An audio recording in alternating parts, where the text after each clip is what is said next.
All right.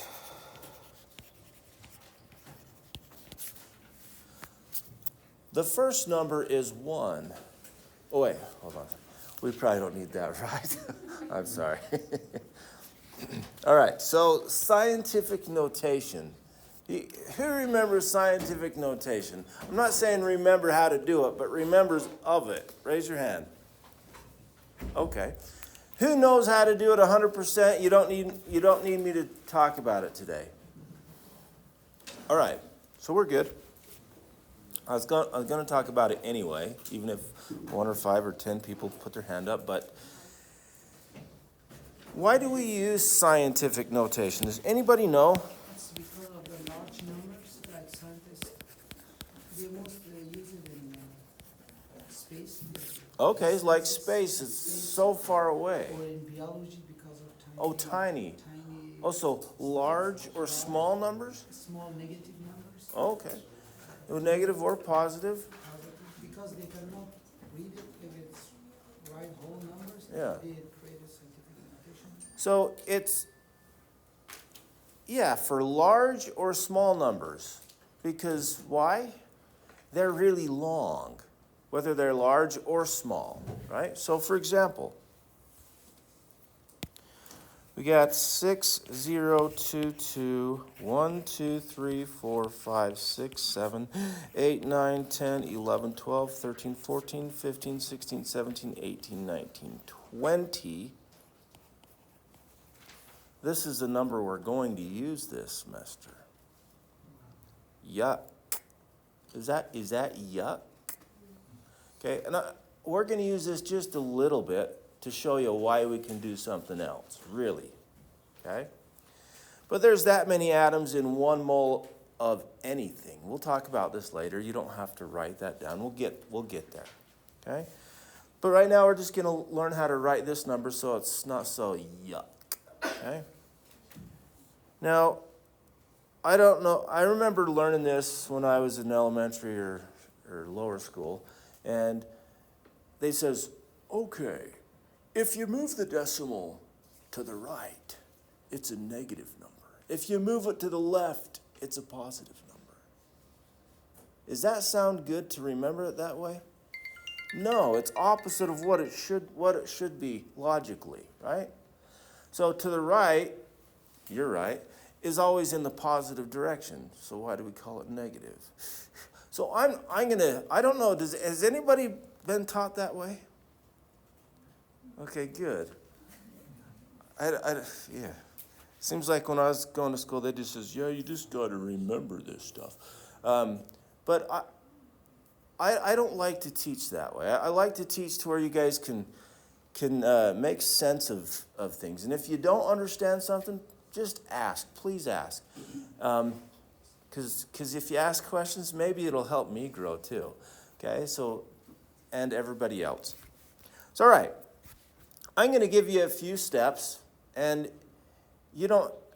anyway, here they are. So step 1 to writing scientific notation, let me use a different color here, is we place the decimal after the first non-zero digit.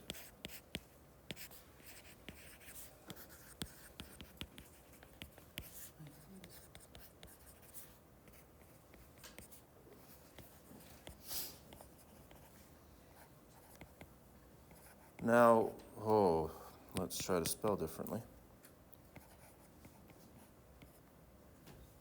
That's right, yeah? It looks off. Is that spelled right? Did you? Okay. Maybe it's my handwriting. I don't know what it is. Okay. So, all right, what's the first non-zero digit in this number? 6.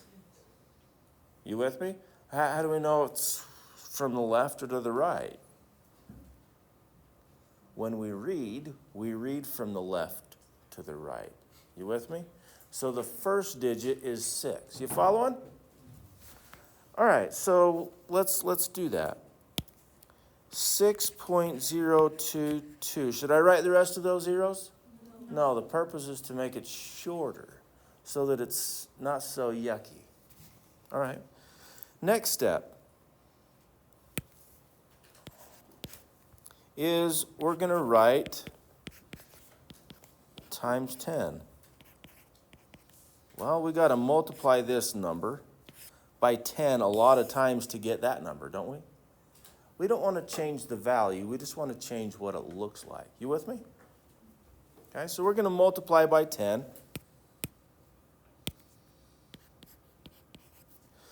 Now we've got to figure out how many times we're going to multiply by 10. All right, well, that brings us to step 3. And again, once you know these steps, you just do them. You don't have to, oh, what's step 1? You just kind of do it. But, so where is the decimal in this number right here? What? Yeah, right there. I mean, it's not shown, but it's right there. We all know that, right? Okay, that's where the decimal is. So we got to count how many places we moved that decimal. Count spaces, decimal was moved. And so why do we have to learn this stuff, first of all? Why do we got to learn scientific notation? Our calculator does it for us, doesn't it? Well, just in case we're in a bind and we got to figure out, okay, what the heck, how big is that number? Well, how do we write that?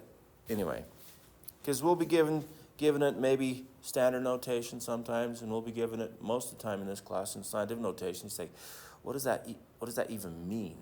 Okay, so this helps us to know how to do that. All right, so count spaces, decimal was moved. So let's do that. And I like to draw this, because if you're just doing this, you're saying, oh, I messed up. All the time, right? So 1, 2, 3, 4, 5, 6, 7, 8, 9, 10, 11, 12, 13, 14, 15, 16, 17, 18, 19, 20, 21, 22, 23, because this is where it needs to go after the first non-zero digit, right? So we count 23. Well, is it going to be positive 23 or negative 23? Here's where if you understand a little bit more math, then it helps you. But we'll get there in just a second. So part 1 is it's a positive exponent if original number is greater than 1. So if it's a large number, we're going to use a positive exponent. And it's negative. Doesn't mean it's a negative value. We'll talk about why we use negative. Negative exponent if the original number is less than 1. And is that straightforward? If we have greater than $1, that's a positive thing, right? If we have less than $1, we can't buy anything with it. Is that right? It's a negative thing. I don't know. It's not really negative, but okay. Is that okay way of thinking about it? Okay. So this is 23, and this number is bigger than 1 or less than 1? Bigger than 1, so it's going to be positive 23. And don't forget our units. You with me? Pretty straightforward? Am I going too slow? Okay, we're good? All right. Now let me show you why we use negatives. Because negatives always throw people off, right? In general, okay? So if we have, let's say, 1 over x, how do we rewrite this where there's no fractions? Because a lot of times we don't like fractions. Is that right? How do we rewrite this to where there's no fractions? Who can tell me? Anybody? X to the negative 1 power. Not negative x. It's still a positive number. X to the negative 1 power. Are we good? Okay. So if we have 1 over x squared, we can say this is x to the negative 2nd. What if we have x to the negative 3rd? What can we say it is? 1 over x to the positive third, right? You with me? Well, we say negative. This is a man-made system. We say negative because there's no other way to say it. So when it's like this, we divide by that. We divide by it twice. We divide by it 3 times. You with me? So when it's positive, we're multiplying by 10 23 times. But if it's negative, we're dividing by 10 that many times. Does that make sense? That's all it means. It's just a notation that we use as human beings to help us to make sense of something. If you don't like it, make your own system and try to get everybody to go with it. Otherwise, we're going to just stick with what everybody else is doing. Sound good? Should do one more? Or do I need to give you time to digest that? Good? All right. So let's do 0.1, 2, 3, 4, 5, 6, 7, 8, 9, 10, 11, 12, 13, 14, 15, 16, 17, 18, 1602 coulombs. This is the charge of 1 electron. We're not going to use this number. Woohoo! But, okay, that's the charge of 1 electron. Let's write this, again, way too icky-yucky. So let's write this in scientific notation. First step is place the decimal after which number? Which is 1, right? First from the left, 1.602. And how many decimal places are we going to have? Well, that probably depends on 1. all of the rest of our measurements. Okay, we'll get to it a little bit later. Now, if it doesn't suggest maybe you don't have a measurement, then just go with 2. Is general what we do. I'm just writing 3 because that's the numbers, but no big deal. It's really not that big of an issue for this class. If you take a higher science class, they're going to talk about significant figures. Anybody learn significant figures? We're not going to do that in this class. Okay, but I'm going to give you another way to do it, maybe just to keep it simple. Okay. All right, 1.602. Then what do we got to do? Multiply by 10. Yeah. Are we going to multiply by 10? That's going to make it bigger, right? So it better be a what? Negative exponent. We want to divide by 10. So how many places? 18. I just counted 18 before, right? Now you won't know that, so you just figure it out, right? 18, 19. So that's a negative 19. Don't forget the units. You with me? So we're going to take 1.602 divided by 10 19 times. That's what that means. We good? All right. You guys picked up a handout last time. If you wasn't here last time, do I have him here? I might have left him at home. Let's see. Yep, I did. I apologize, but it is online. So if you wasn't here last time and you didn't get one, it is online, and the answer key is online on Canvas. So this first section is converting to scientific notation. You want to try some on your own? Yes? No? Okay. Yeah, let's try some. And maybe I'll write a few on the board for those that don't have one.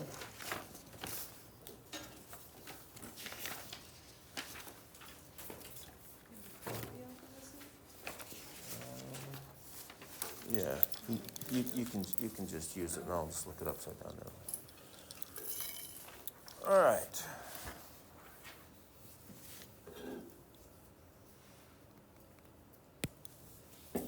I'm changing my binder to a different binder, making it more organized, and I left that one at home. Oh, sorry. Looks like I'm not organized still.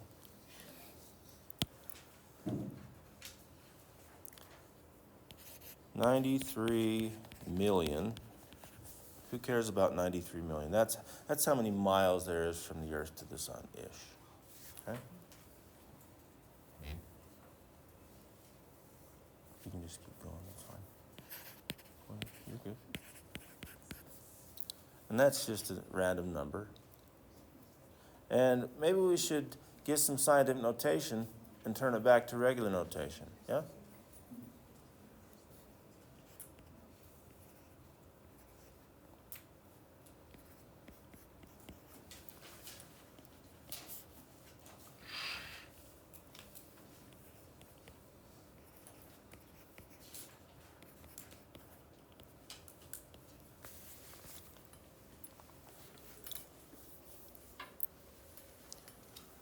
All right, so if you don't have one of these papers, there's a few that we can try.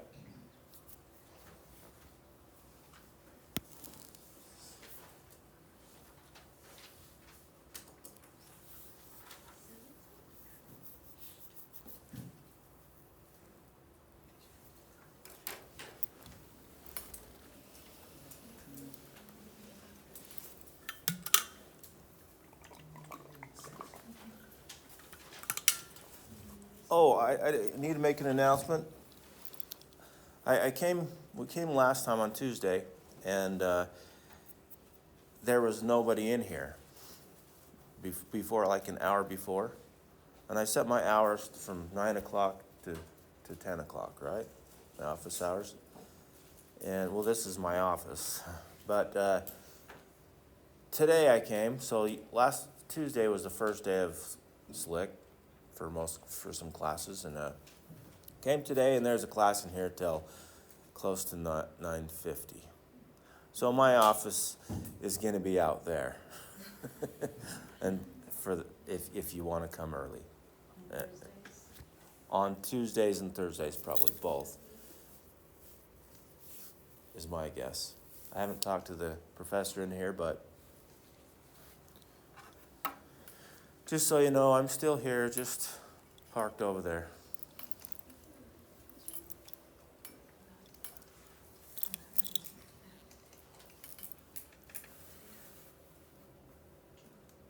I also have office hours from 1 to 2 o'clock, if that's better for you.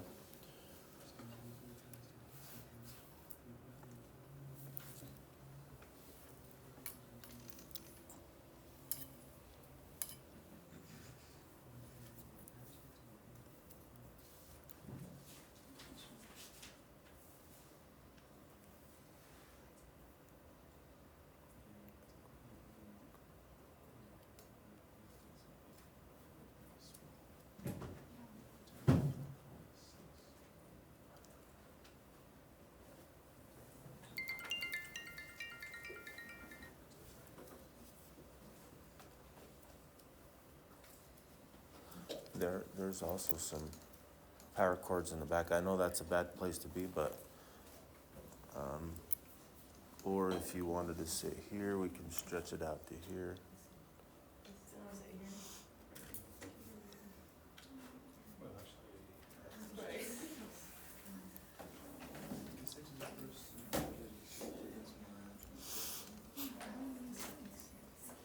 All right, how are we feeling on these?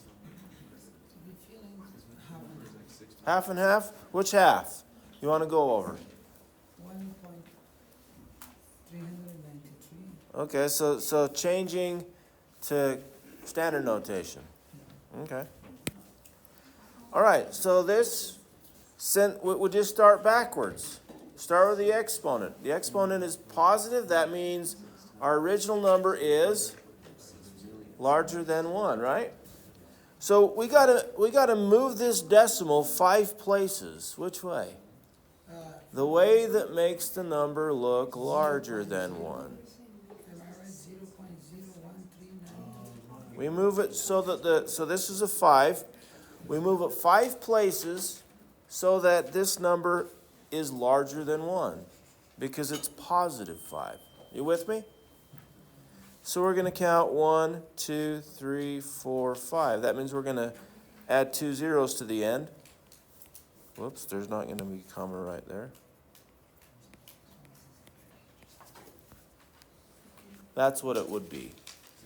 Does that make sense to everybody? It's 5. So, yeah, we moved it 5 places because of this 5. So this one is just, You put the 5 here.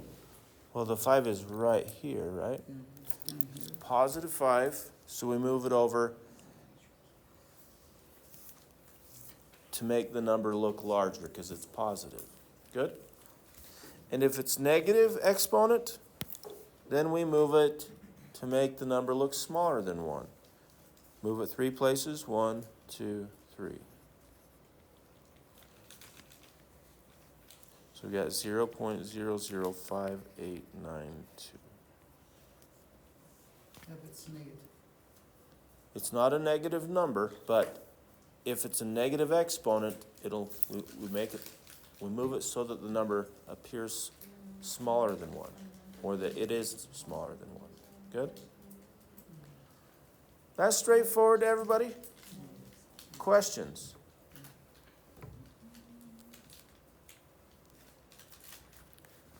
Should we go over these ones too? Okay. So here's the decimal. 1, 2, 3, 4, 5, 6, 7. So 9.3 times 10 to the 7 power. Could I put a 0 right there? Sure. Okay, no big deal. And then this one, move it 1 over.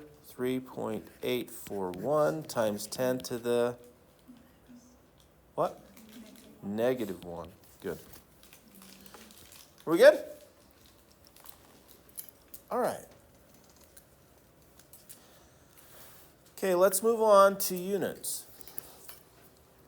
Everybody familiar with what units are? Okay, when we make measurements of things, we have a number, that's how big it is, how small it is, or how hot, how cold, how fast, how slow, all those things.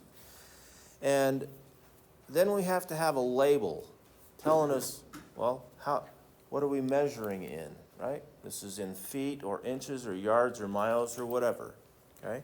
So those are units. So units is the label of a measurement.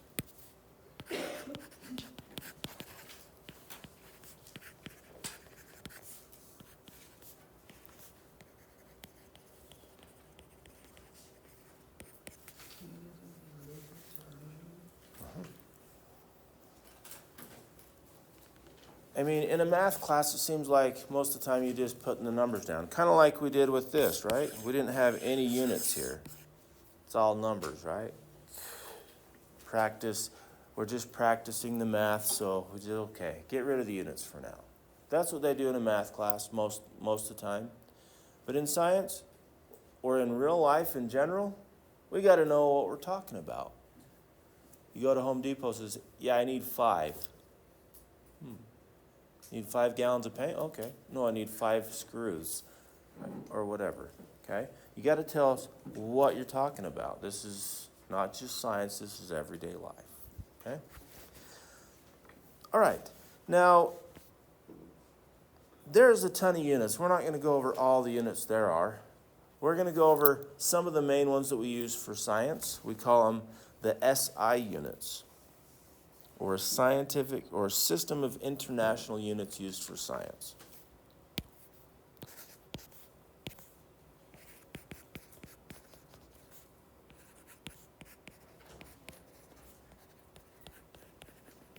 International meaning worldwide, right? Everybody in the world uses these units for science.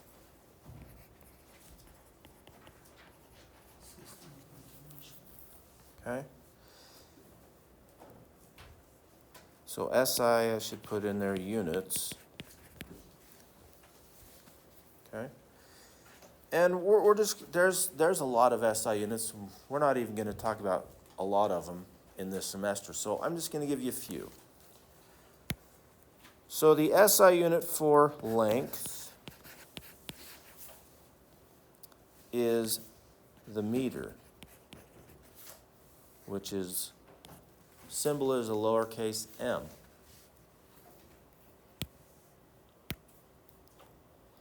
And then we'll do mass is a very common one in this class.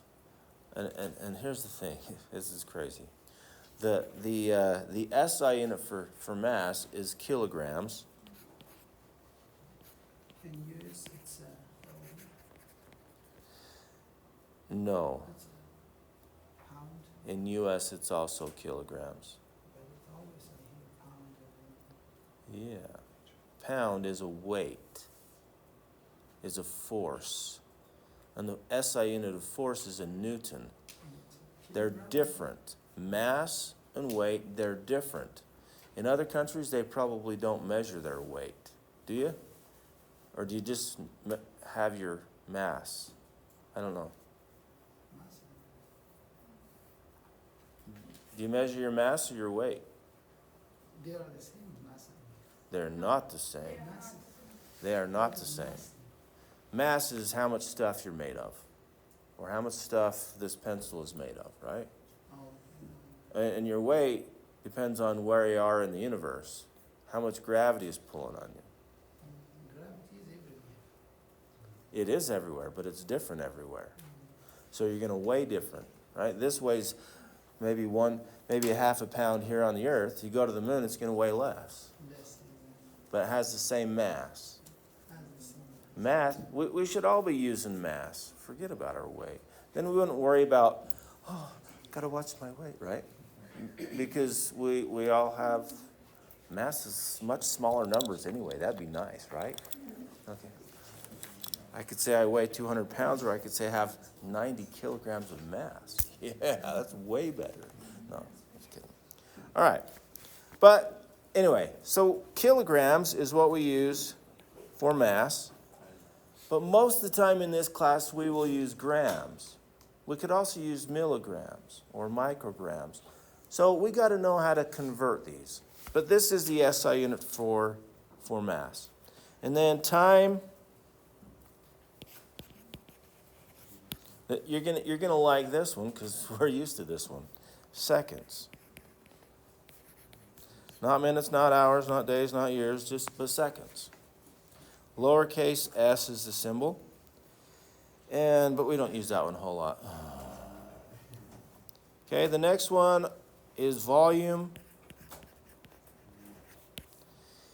And the SI unit for volume is never used. Well, I've never used it. I think it's meters cubed. Because it's, if you take a volume of a cube, it's meter time meter time meter, right? Yeah.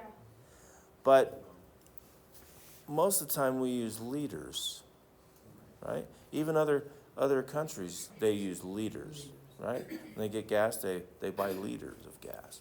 But, all right. So we're just going to use liters. Is that good enough? Capital L.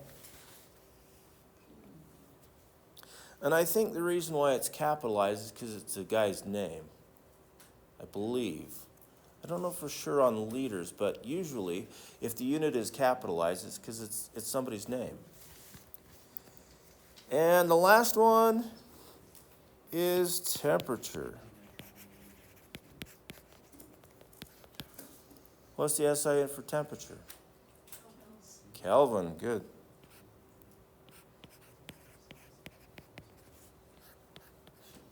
Has anybody ever seen a thermometer measuring Kelvin? Maybe today at the lab. Never. Not even in the lab. So why is that the SI unit for temperature? You want to hear a little story, or should we just move on because the story's done? Oh, story time. Everybody get in a circle. I'm just kidding.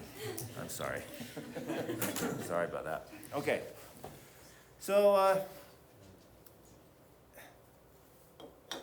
in high school, I put in my Billy Bob teeth and not go all out.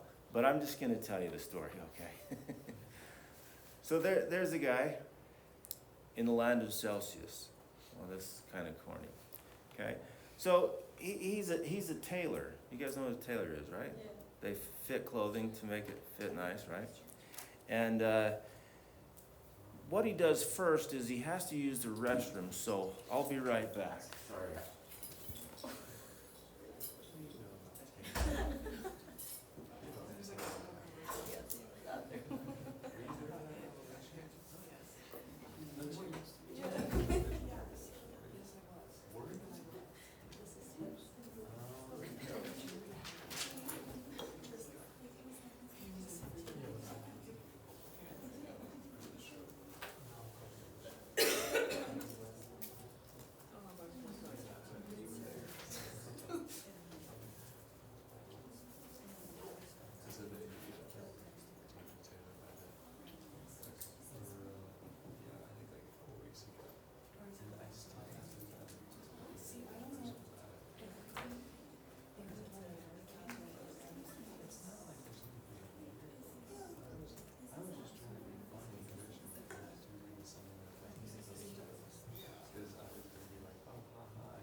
All right, sorry about that, peeps.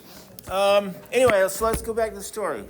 So he's a tailor by trade, and, well, he specializes in jackets. Now, people come along, and they normally have a meter stick right here, okay? He comes along, and people come in, and they stand up to this scale, and he reads off the number, and he goes and gets that measurement. He has all these in the back, and they're all just perfect, right? So they fit perfectly. And one day, this little old lady comes, about this height. She comes in, and she comes, yeah, step right up. She wants a jacket, and she steps up, and it's right there at the bottom. She says, all right, well, let's get a size 0. Well, how are we going to get a size 0? Well, get this littlest size we have, I guess. We've put it on her, and it doesn't fit. It's kind of just hanging off, just way too big, right? And, well, she goes out and says, I'm going to tell everybody. You're just awful, whatever. And so he's devastated, and he's like, what am I going to do? So what can he do?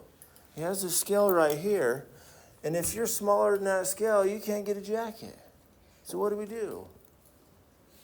Any ideas? Should we lower it? How low should we go? Clear to the floor. No one's smaller than the floor, right? So we lower it clear to the floor. Well, how did this Celsius guy, this was his name was Celsius. How did he get it? He called up his friend. Guess what his friend's name was? Kelvin, yeah. And, well, Kelvin told me, just lower to the floor. It's the exact same scale, just brought all the way down to the floor. That's nice, okay? That's why we use Kelvin, because, let's see, what's twice as hot as 0 degrees Celsius? 0? 0 is twice as hot as 0? Does 0 degrees ice have heat in it? The answer is yes, it does. It has less heat than you or I have heat in our bodies, but it has heat in it. So twice as hot is not 0. Doesn't make any sense. Oh, what makes less sense is say, yeah, the temperature is negative. -3 degrees Celsius. -3 degrees Fahrenheit. Forget about Celsius. Fahrenheit's awful. Okay? We're not going to use Fahrenheit at all in this class. I'm not, you know, in your high school class, they tell you how to convert Celsius. If you want to convert that, just use the app, right? Use an app that converts it for you. But we're not going to use Fahrenheit. You guys know what Fahrenheit's based off of? America.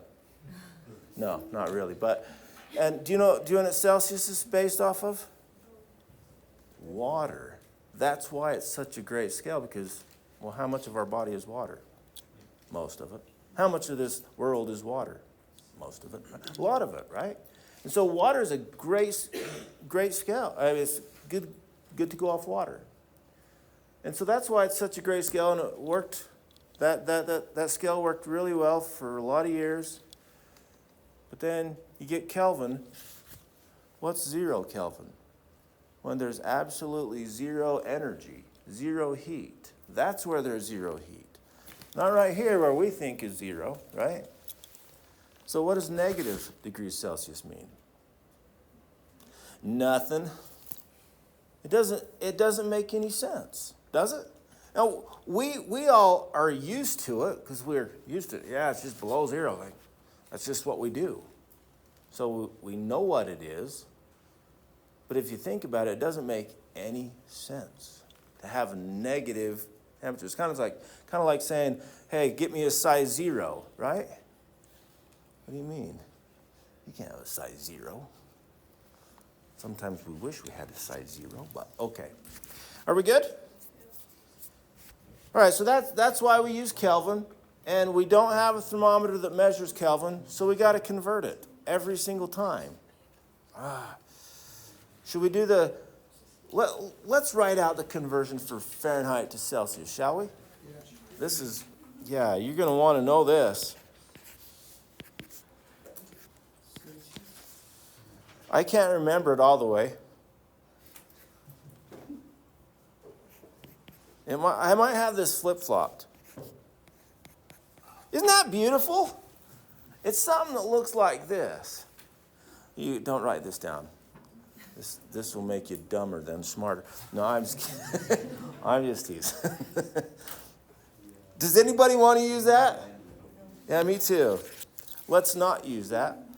But the one for Kelvin to Celsius is much, much, much easier. It's the same scale.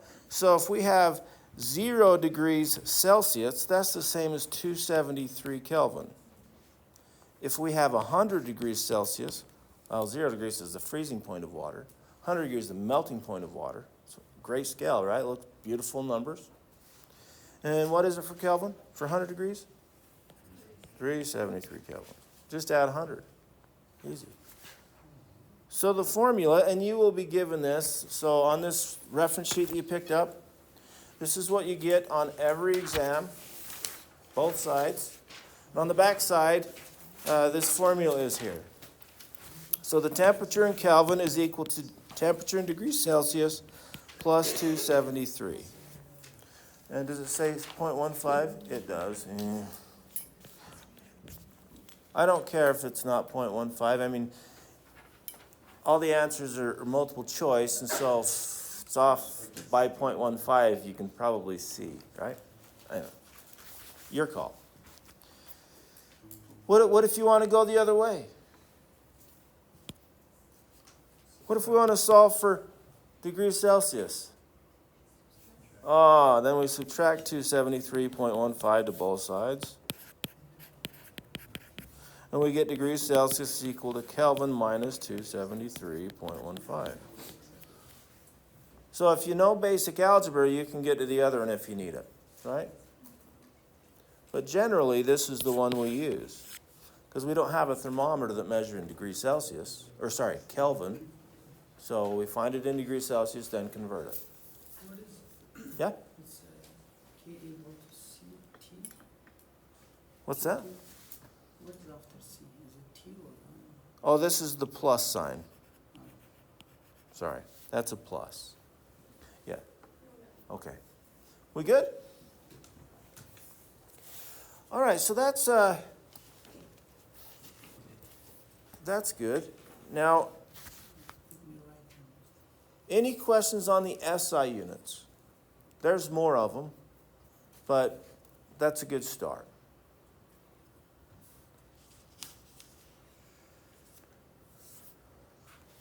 Yeah, So you said for liter, it was some guy's name, right? yeah. Why is liter spelled different in the UK than it is in the US? Maybe because we spell it that way because that's how it pronounces. I don't know. But is it like litre? Litre? It's like L-I-T-R-E. Yeah. Yeah, maybe he's from a different country and that's how what's his name, right? It's just what it is. And then we change it to liter because, I mean, yeah, I don't know. Yeah. You said 0 Kelvin is 0 heat, so is negative 273 Celsius 0 heat? That's right. Yep, that's right. It's zero heat, Zero energy. zero heat. Yep, but heat is usually when we talk about temperature, we're talking about heat, right? So we also call that absolute zero, right? You can't get lower than that. And we don't have to worry about negatives. Isn't that nice? All right. Anything else? All right, let's move on to unit prefixes. Because, well, we already talked about one unit prefix, this kilo right here. What does kilo mean? Does anybody know? 1,000. Okay, that's what it means. So we have a few prefixes, and why do we use prefixes? To make it even better than scientific notation, right? So we just write a little prefix in front of that unit, and we know how big or how small it is. So you need to get these down, and these are the conversion factors from metric to metric unit, okay? And you can really use these for any unit, but they're mostly used for metric units, okay? So let's give you a list of these.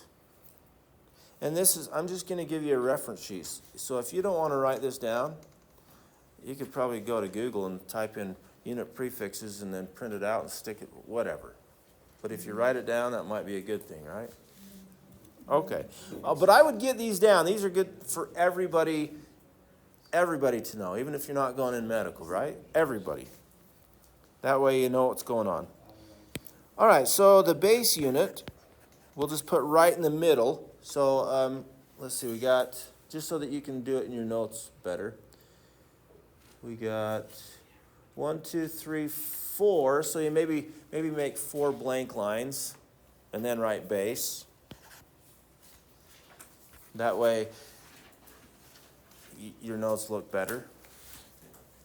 So what base unit do you want to use? One of these metric Hundreds.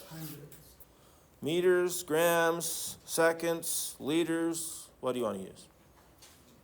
Grams. Good enough. Okay, so these work for all units. Okay, if you have these prefixes, they're the same for all. So we'll say, okay, here's our gram, and the symbol for gram is G.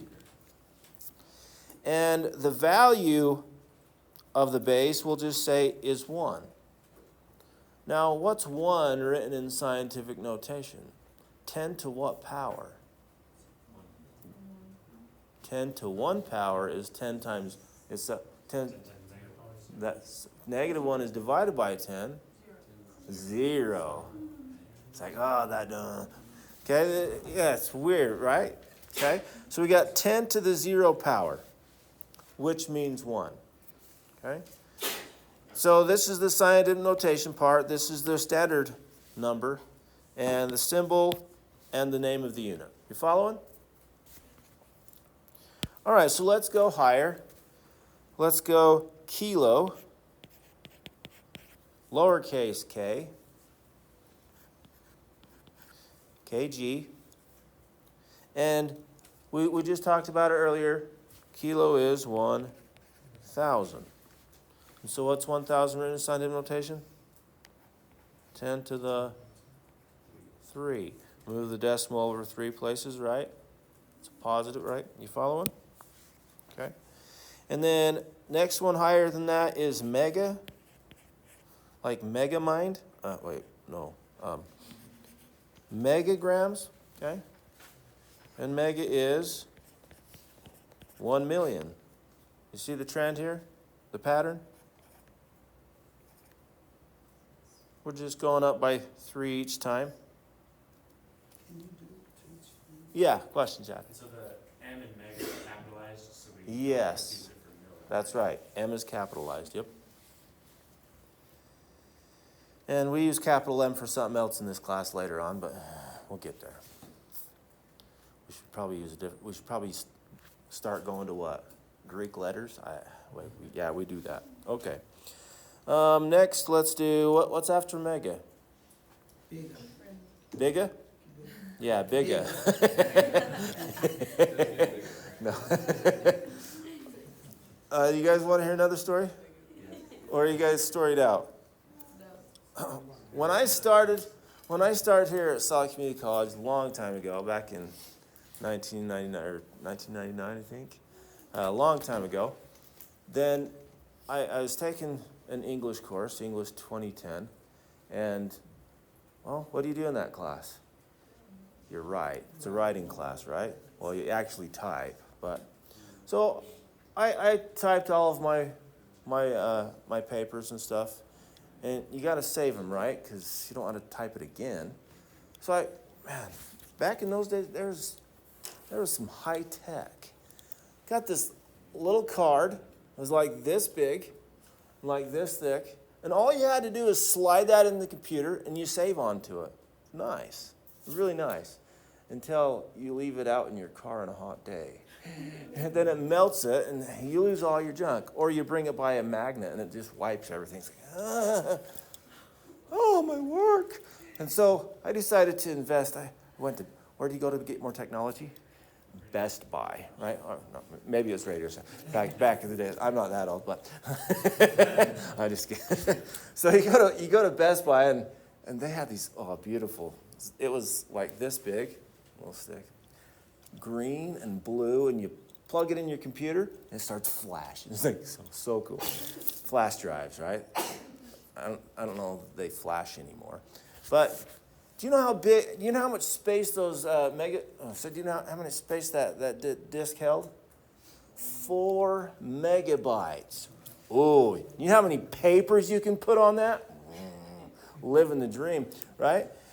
Now that I got that flash drive, 127 megs, guys. 100. Oh, what did it come now? Like 2 terabytes for a little thing like this? All right. So anyway, that kind of. I'm not really that old. It's just technology just goes so fast, right? Okay. I'm just teasing. But anyway, so what's after mega? Giga, right? We know that. Most of us. And giga means 1 billion, or 10 to the 9 power. Right up there? Yeah. And next one is tera. And that's 1 trillion, or 1 with 12 zeros. 10 to the 12 power.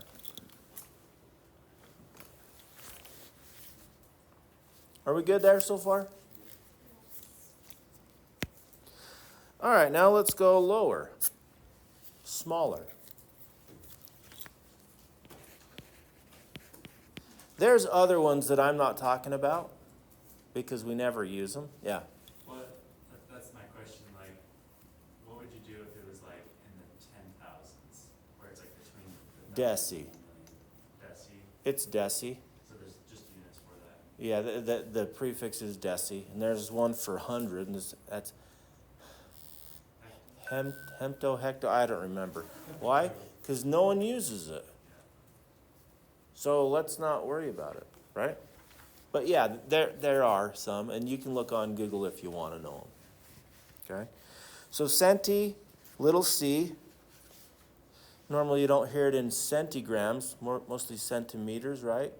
But it's the same thing. And that's 0.01, or that's the same as 1/100th. and that's 10 to the negative 2. I'm going to write that in red because it's the only one that doesn't fit the pattern. I'll go back to green. And we got the next one is milli, lowercase m, 0.001 or 1/1000, or 10 to the negative 3. You with me? Am I going too quick?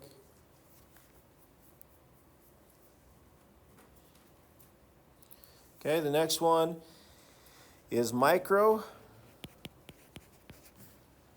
This is a Greek letter mu. And in your profession, you might call it MC, right? MCG for microgram. I'm going to use both. I'll probably mostly use this because this is a science class, but they mean the same thing, right? And that is 0.0000. There's 5 zeros after the decimal and a 1. That's 1/1,000,000th, or 10 to the negative 6. Good? And then the next one is nano. Which virus? What? Yeah, nanovirus, yeah, small scale. Nanochips. 0.00, there's 8 zeros, 1, 2, 3, 4, 5, 6, 7, 8, and a 1. Because if we move it over 9 places, then that makes it a 1, right? It's 1/1,000,000,000th, or 1/1000,000th of a unit, 10 to the negative 9 power. And the last one we're going to talk about is pico. Which we never use. Yeah, which we never use. We don't use tera in this class, or giga either. Well, I'm just giving you, these are good to know. Well, some people probably use pico, but we don't use it in this class. Maybe physics. Maybe physics, yep. 1, 2, so we got 12 zeros, 1, 2, 3, 4, 5, 6, 11 zeros, I mean. 1, 2, 3, 4, 5, 6, 7, yes. 8, 9, 10, 11, and a 1 after the decimal, yeah. And that's 1/1,000,000,000th. That's 10 to the negative 12 power. You need to know this, and I will give you conversion factors from metric to American or American to American, but I will never give you a conversion factor from metric to metric. You need to know these. Okay, and if you choose to put it on your little reference card, great. But I would get these down because later your reference card is going to be too full for the big stuff later on, right? So get these down. Good? Again, I'm not going to, so why are these called what they're called? It's the same reason why our name is what our name is. Somebody called it that. Okay? You just have to know it. Good?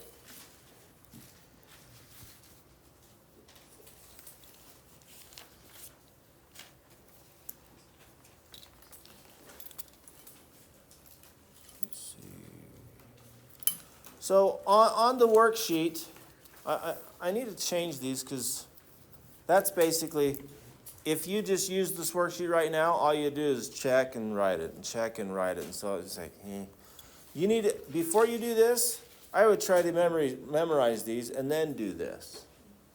Make sense? So just an example, if we have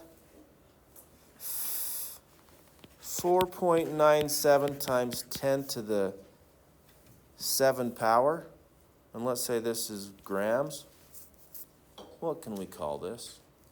We can call a number. It is a number, yes. Well, let's see. If we move this 49.7 times 10 to the 6th power. Is that the same number? No. Well, let's move it one place over. Make this one bigger. Right? You see how it's the same number? Okay? So really, this is 49.7 what?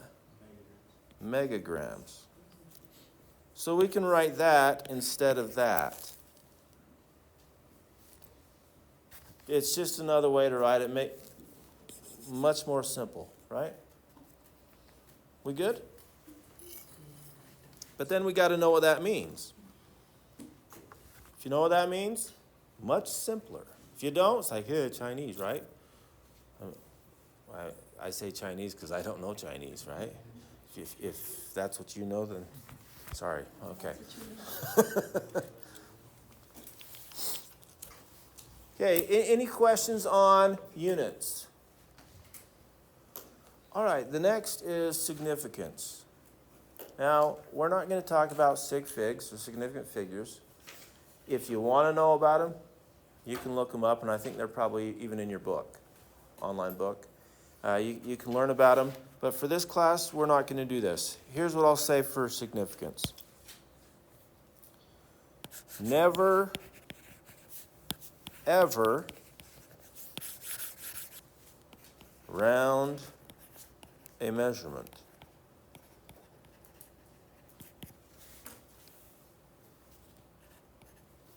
What do you mean? So if we're measuring with a ruler and it measures 1 3/16 of an inch, hopefully don't use inches, we use millimeters. Let's change this. And it reads 39.6 millimeters. Well, hold on a sec. Didn't we round that? No, our last digit is always estimated. So, for example, if we have a ruler, here's our 0 mark, and here's our 1 mark. And we got 1, 2, 3, 4, 1, 2, 3, 4. And let's say our object goes from here to here, for example.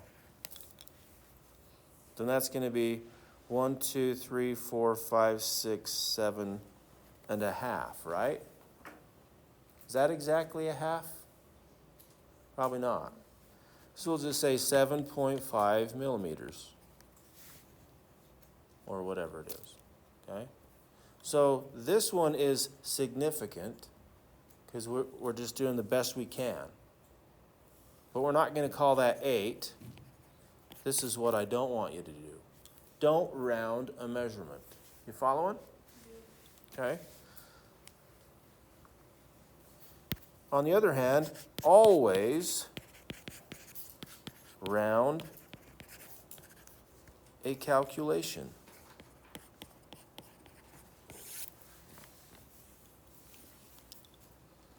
Because if you calculate it, it'll give you 9 decimal places, guys. Can we know for sure that measurement is within 9 decimal places? No, most definitely not within 9 decimal places. So always cut it off to whatever. So if we're using this tool, we're going to cut it off to 1 decimal place. You with me? But if we're using a micrometer, we might cut it off to 3 decimal places, depending on what tool we use. You following me? Questions on that? Okay. So that's how we should round, by looking at our measurements. If our measurement uses 2 decimal places, just round our calculation to 2 decimal places. If our measurement's using 0 decimal places, then round it to 0 decimal places. But what if my answer is 1,426? No, sorry, I was thinking something else. Never mind. That goes to sig figs. And sig fig rules, it's kind of tricky, but we're not going to go there. All right, so let's talk about, any questions on significance? How to round a calculation and how never to round a measurement? Okay, you guys taking the lab this semester? Okay, so when you measure stuff, you want to estimate it best you can. So you will have an estimated digit, and you want to keep that digit, but stop it from there. But don't round that. Good? All right, let's talk about kind of what this is leading into is accuracy and precision. So what does accuracy mean? And this will be on the test.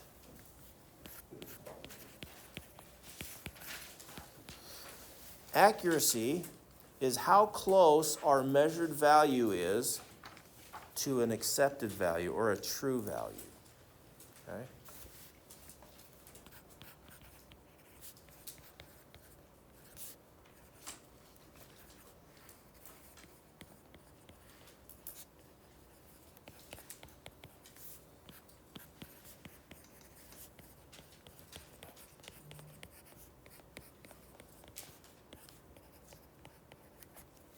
So if we're measuring the temperature of ice melting, and we measure at 5 degrees Celsius, are we accurate? And what's the melting point of water? Do you know this? 100 degrees. The melting point. That's the boiling point. The melting point is 0 degrees Celsius. Well, that's our accepted value for the melting point of water. But that's at what? Sea level, right? I don't know if it's different, not at sea level, but I know boiling point is. But yeah, that's at sea level. So that's an accepted value. So how close we are to the accepted value. Another way to look at this is we have a bullseye or a target, right? And we shoot right here, right here, right here, right here. Are we accurate? No, we know we're trying to get right here, yeah? That's the accepted value. You following me? Okay. So this is not accurate, but we say it's what? Precise. You've learned this, okay? We talk about targets and stuff, but we never use targets in science. So what does that mean? What does precision mean? How repeatable a measurement is. Well, how do we get more repeatable? By using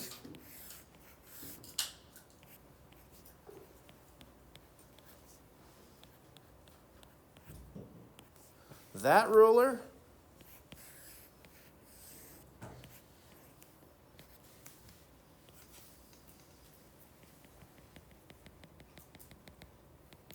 or that ruler. Can we measure closer to the same number on that ruler, right? Because it has more increments. So if we can measure, if we have a mass scale that measures to 3 decimal places, it's more repeatable, right? We put let's say we're measuring calculators, and we put a calculator on there. Then you put the other calculator. Are they going to be exactly the same?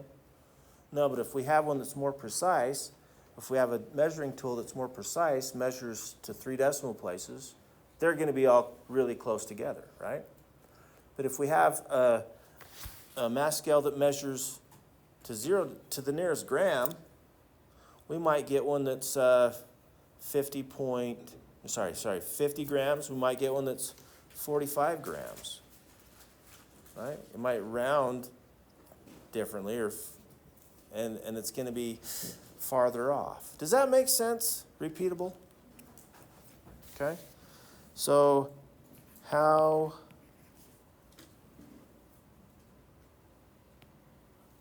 well, not how, maybe.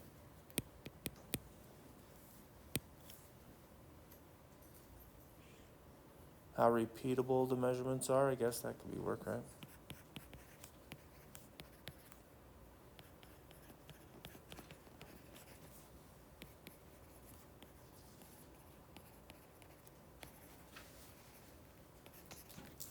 or how close they are. Okay? Are we good with accuracy and precision? Does it make sense in your mind? And a lot of times in real life, we kind of interchange these things. So try to get these down so that we know what we're saying. We say the right word. It's just a word, right? But just kind of like mass and weight. A lot of times we interchange them, even though they're different, okay?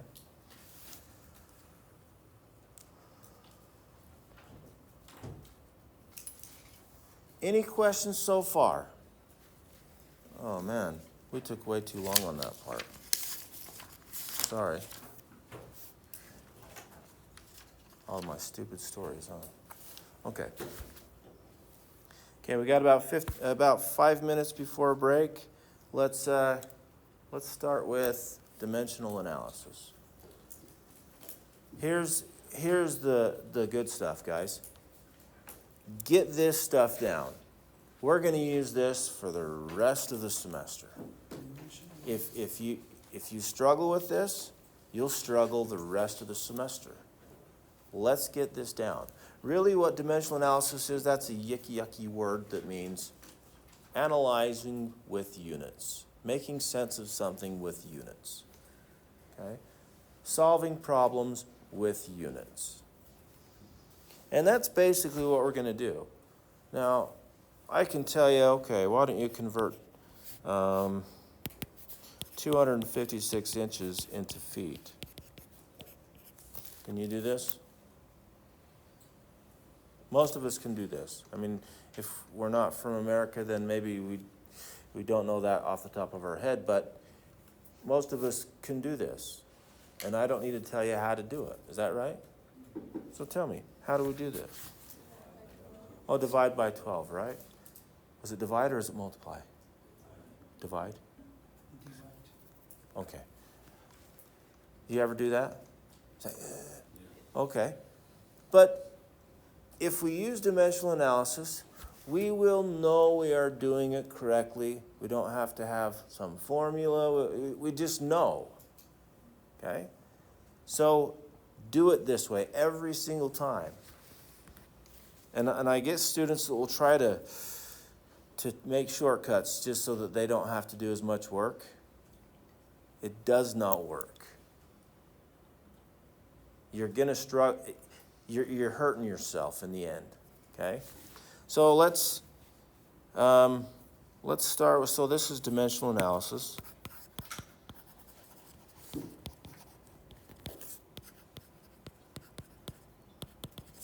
And this is basically analyzing or solving problems with units, using units.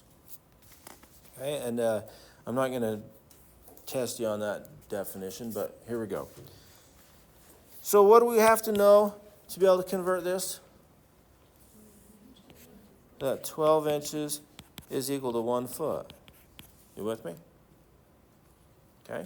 Now let's just do a little bit of math to make a conversion factor. What if I divide both sides by 12 inches? Is that okay mathematically? Is it still equal? Yeah, still equal, right? So we can rewrite this as 1 because 12 inches divided by 12 inches is just 1, you with me? Is equal to 1 foot divided by 12 inches. That means this has a value of 1. You with me? What happens if we multiply 256 by 1? Still going to get 256, right? It doesn't change how long it is. It's still 256 inches. All we're doing is changing inches to feet. That's it, okay? So we can do another one. We could say 12 inches equals 1 foot. Now let's divide the other way. Let's divide both sides by 1 foot. And we get 1 is equal to 12 inches over 1 foot. Same value. You with me? This is a conversion factor. This is what we use to convert. Now, which one do we use? Whatever one's going to help us to cancel the units we don't want. So let's go to something else we know in math. So if we have 4 multiply 1/2. Now, I know you guys know the answer without doing this, but okay, let's just, okay? Can I take a 2 out of there and 2 out of here and call that a 2? Cross cancel? You guys remember doing this math? Well, dimensional analysis is easier than that because we don't have to do any math. Okay? So let me show you. If we have 256 inches, we're going to always start with what we know. Always, always, always. Should we ever start with what we don't know? No, that doesn't make any sense, right? And we're going to multiply by a fraction. Which one? That one or this one? 1 or 2? 1. Why? Because inches divided by inches has a value of 1. 256 times 1, still 256, so we can get rid of it. It doesn't cancel to 0, it cancels to 1, right? You with me? Okay. So now this tells us what? 256 multiply 1, divide 12. Do we have to worry about multiplying by 1? No, but we can. Our calculator will still do it, right? There's our time. So 256 tells us we divide by 12. 256 divided by 12 is what? Something. 21 point something? I don't know. 21.3 feet. And how should we round that? This doesn't have any decimals. Maybe we should just call it 21 feet, right? You see how to round? Just round up, not down, just even. if Well, it's yeah. 21.5 So yeah, if the next number is 5. after, so we want to round to 0 decimal places, the next number is 5 or bigger, we round up, right? If it's less than 5, we round down. Good? And that's not a huge deal in this semester, because if I'm not going to put 2 answers that are like within 1 point, right? 1 number. That's not going to trick you like that. That's stupid. Okay, we good? All right, let's take a break. You guys just learned dimensional analysis. You guys scared? They use it a lot as engineering. Yes, you use it everywhere. 10-minute break. So that's what we started with was scientific notation. So the question I have is the decimal always goes after the first. I couldn't find 10-minute break in your Apple Music library. Whoa.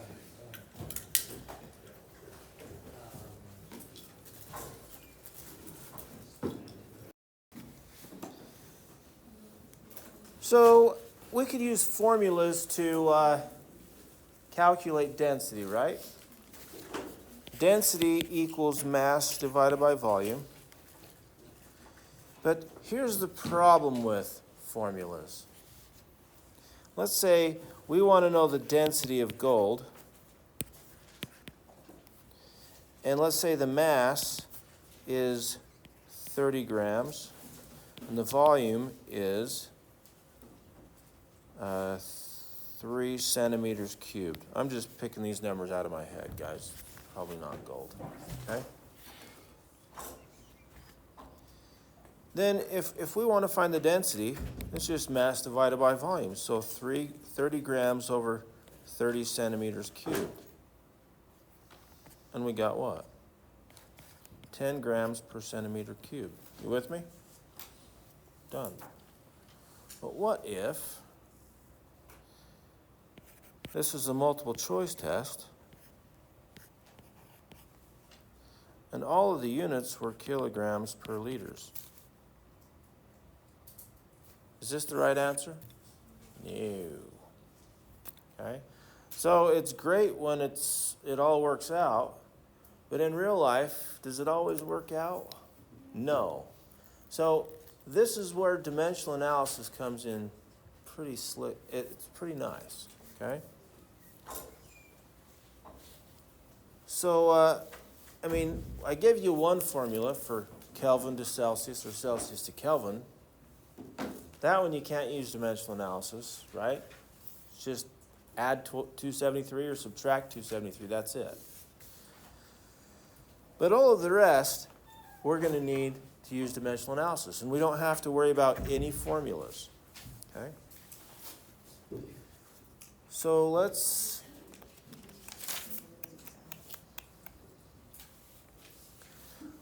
start with, let's do another one. Let's do a metric to metric, because those are the ones that we have to know without, I won't give you the conversion factors for those. But if we have something like, okay, we have a 120-pound person, and we got to give them some medication, we got to give them milligrams of drug per kilogram of body mass, right? So we got to convert pounds into what? And you guys probably know that conversion factor. Some of you guys that are probably in the field, right? How many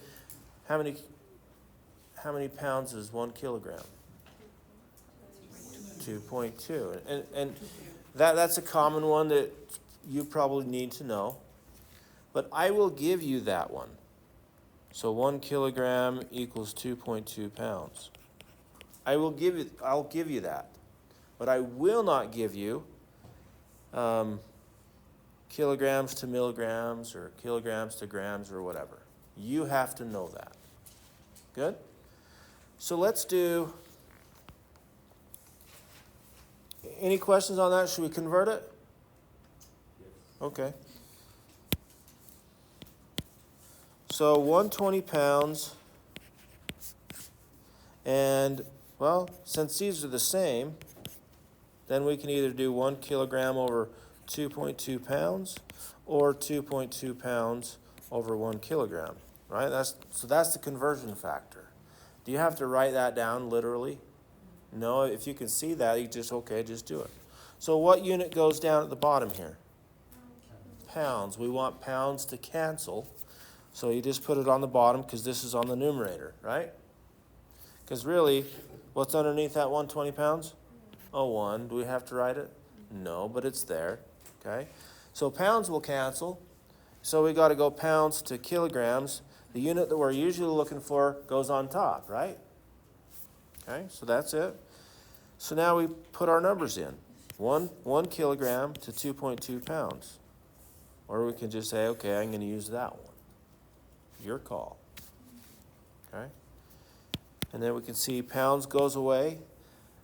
All we're left with is kilograms. That tells us we did it right. And now we just use our calculator. If the number's on top, what do? You multiply by it. If the number's on bottom, what do? We divide by it. That's it. Does it matter the order? Oh, there's no order on here. But what if it had 120 pounds and we converted this to pounds to kilograms and then 1 kilogram to 1,000 grams, right? Does it matter the order we multiply and divide? It does not. Now, let me tell you. Please excuse my dear Aunt Sally. Remember that? Yeah. Parentheses first, then exponents, then multiply and divide. Multiply and divide is 1. Add, subtract is 1. Doesn't matter which one you do first, add, subtract. Doesn't matter which one you do first, multiply and divide. It really doesn't. So when I do this, I just go from left to right. 120, divide 2.2, multiply 1,000. You follow? Does that make sense in everybody's brain? Because 1 kilogram is 1,000. Yeah. That top one is 12 divided by 2.2. 120 divided by 2.2, multiply by No, 1,000. no, the top one, 12. No, this divided by 2.2. This is 120. Divided by 2.2. That's right. Yep. You with me? Let me write this. All right, so now let's just do metric to metric, because you have to know these metric conversion factors, and if you don't know them yet, that's fine, we just talked about them. But get these down, okay? So and I can show you a different method besides dimensional analysis that will help us to convert from metric to metric. If you want a separate method just for metric to metric. Or we can use dimensional analysis for everything. That's what I like to do, but I can show you the other way if you'd like. Anybody want it? Okay. All right, so here we go. Let's say we have 300 micrograms. Oh, let's make it harder. 325 micrograms, not much harder. And we want to convert this to, let's say, kilograms. We got to go to the SI unit for some reason, so that we can put it in a formula and figure it out, right? So let's do this. We know what we're looking for, and we know what we know. So where do we start? With what we know. So we have 325 micrograms. And what unit do we want on bottom? Micrograms, because we don't want micrograms, we want it to cancel. You with me? Right now, micrograms is on the numerator, so we put micrograms on the denominator. Y'all with me? Yes. So do we know micrograms to kilograms? I don't. You could probably figure it out, but I don't know it. Let's use what we know. Oh, I can go to grams, can't I? Well, 1 microgram, what does micro mean? Mega is million, micro is millionth. Yeah, so you see where you got to get this down? But what's the exponent for millionth? -6. 10 to the -6. I can write it that way, and I'll show you a different way. I don't like to do it like this, but I'm showing you this for the other version I'm going to show you, okay? I'll show you a few ways, okay? Is that okay? Or is that going to confuse anybody? All right, so then we can see that micrograms goes away. That tells us we're doing it correctly, as long as this value is the same as this value, right? If they're not the same, this is not 1, and we're multiplying by something other than 1. We're changing the value. You following? All right, so now, what unit do we want on the bottom? Grams. So that grams, because we don't want grams in our answer, we want kilograms. Can we go from grams to kilograms? Yes. Yeah. 1 kilo, what does kilo mean? 1,000. 1,000 grams is the same as 1,000 grams. Same thing. You following? So grams goes away. We're left with kilograms. That's what we're looking for. So that tells us we can stop converting. And now we just what? Multiply and divide. So we go 325 multiply. Let me change something real quick. 10 to the -6 and multiply to 1. That's the way I normally do it for that one. But I'm going to say this is 10 to the 3rd power. Is that okay? Because this is what our exponent is, our scientific notation is for kilo, yeah? It's the same meaning. It is the same.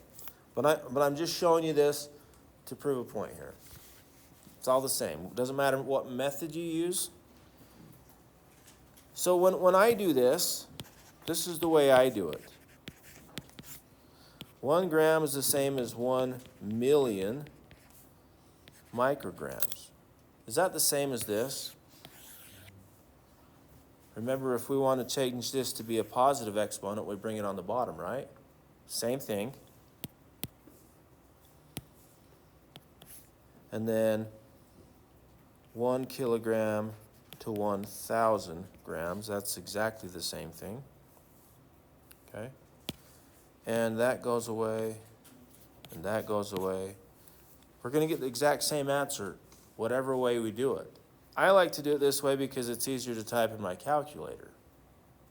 But do whatever way comes to you.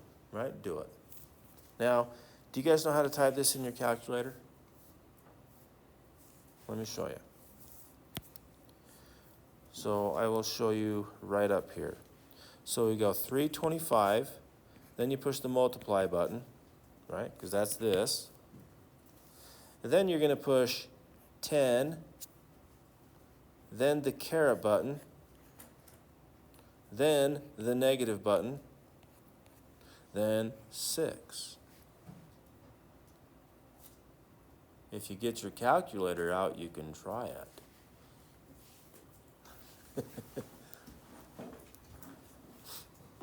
And if you don't like this, you don't have to use this. I promise, you don't. If you like this, if that makes sense in your mind, use it. It's the same thing. Okay? And then you're going to push the multiply button again. Oh, no, you're not going to push multiply. What are we going to push? Divide, because this is on bottom now, right? 10 caret 3. And then equals. You following? And we should get 1, 2, 3 plus 6 is 1, 2, 3, 4, 5, 6. Something like that, right? And if we put it in scientific notation, 3.25 times 10 to the negative 7 kilograms. You following? Or did I go too quickly?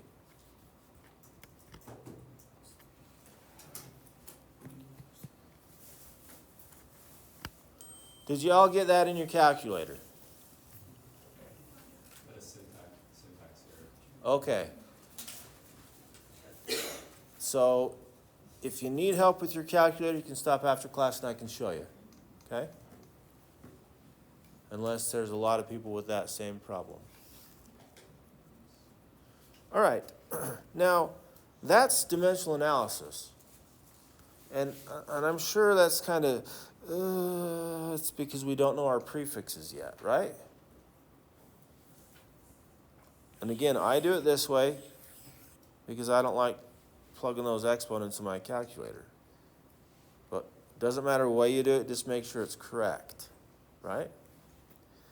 Now, here is a method that you can use just for metric to metric, and it's not dimensional analysis. Okay? We need to know dimensional analysis anyway for this class. I'm just saying. Here it is. So if we have, we want 325 micrograms, we want to convert this to kilograms. Micro means what? 10 to the negative 6, and we want to go to 10 to the 3. You with me? So here's how we do it, and it's just an algorithm, guys. You guys remember algorithms? How do you, if we have 3x plus 2 equals 5, if it says add, what do? Subtract. You remember this? If it says multiply, what do? We divide. You with me? That's an algorithm. Just tells you what to do in this case. Okay? Here's another algorithm. We're going from negative 6 to positive 3 exponents, so we do negative 6 minus 3. It's always minus. And what's negative 6 minus 3? Positive 3. Negative 9. And if that kind of math throws your boat, then use a calculator. Figure it out. Make sure, right? So we got negative 9. That means our answer is 325 times 10 to the negative 9 kilograms. Now, is this in scientific notation? Yeah. Not yet. Move that 2 over. This number's bigger than 1, right? So we're going to say that's equal to 3.25 times 10 to the negative 7. And that's the same answer we got up there. And now watch. Mathematically, 10 to the negative 6 over 10 to the 3. What do? Well, we can bring this down, right? Or we can bring this up. How do we, if they have the same base, how do we deal with the exponents? We add them, right?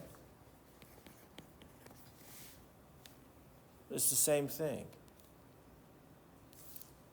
This one is quick, simple, but then you just have to remember how to do it. And you can only use that for metric to metric. Make sense? So I don't care which way, there's probably other ways to think about it too. I really don't care which way you do it. Just make sure the way that you choose to do it is correct. Okay? Andrew. I'm still a little stuck on our first problem where we converted inches to feet or whatever. Or maybe it was one in between.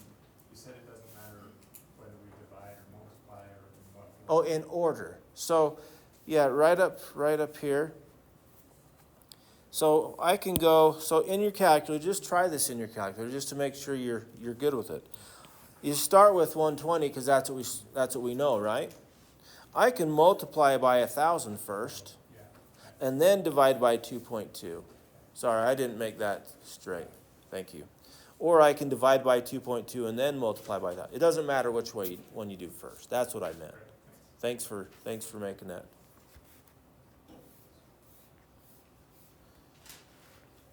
Are we good? Yeah, question. Yeah, in the last example, why do we subtract a 3 when it's originally a positive exponent? Okay. Because it's on the denominator.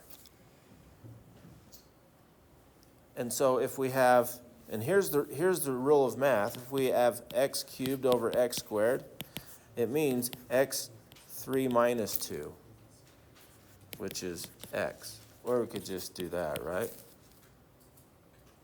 That's how you do it mathematically. So if we're going from, and this is the way it works always, even if we're going from kilograms to micrograms, it's still going to be the same thing. Should we try it? Sure. Okay. So if we have 0.025 kilograms and we want to go to milligrams, for example, then this is 10 to the third power, right? Kilo is 10 to the third, minus, this is 10 to the negative third, so minus a negative 3. And what's 3 minus a negative 3? Minus a negative turns into plus, that's 6. So that means we have 0.025 times 10 to the 6 milligrams. And then 1, 2, got to take 2 off because this is smaller, right? So it's 2.5 times 10 to the 4, oh, not 4, 6, 4 milligrams. You following? Yeah. And this way, I mean, you have to worry about changing this to scientific notation. This way, you let your calculator do it for you. That's the way I like to do it. But we're all different. Find a way that you like and get good at it. Yeah. Most of our answers going to be scientific notation? It just depends on what you have, yeah. So it may or may not. So if it's not in scientific notation, you'll see your A, B, C, D, E as what they are, right? So you just have to either convert it or not. And you guys know your calculators will convert it to scientific notation for you, right? Or to regular notation. If you need me to help you do that, you can stay after class and I can show you how to do that as well. We good? Should we do some more? All right.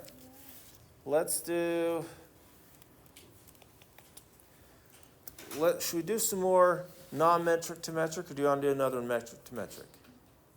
Metric to metric? Okay. Well, on our tests, will you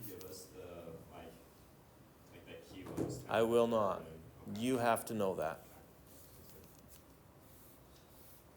So I will give you metric to a standard American unit, or metric conversion factor, or American to American conversion factor, but I will not give you a metric to metric. Maybe one question. What? All right. Let's do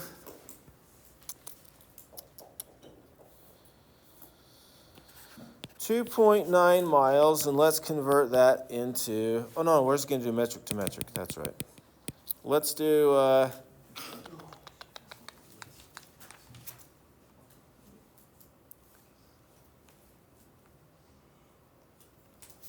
150 kilometers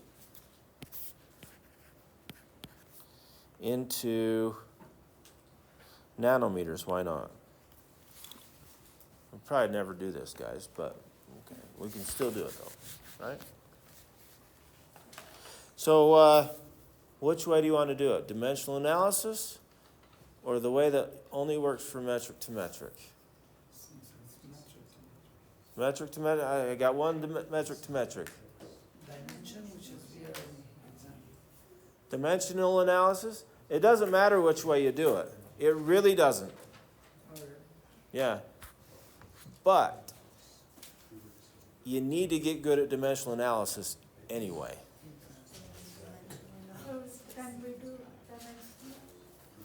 Who wants dimensional analysis? I'll do what you want. Who wants metric to metric? Okay. We could do it both. We really can. All right, here we go. I'm going to start with what? with nanometers. What we know. Do I want kilometers in my answer? No, So where does it go? At the bottom. And I know kilometers to what? 2 nanometers. I don't know kilometers to nanometers. Do you? I don't. Meters. Okay. And so let's see. What does kilo mean?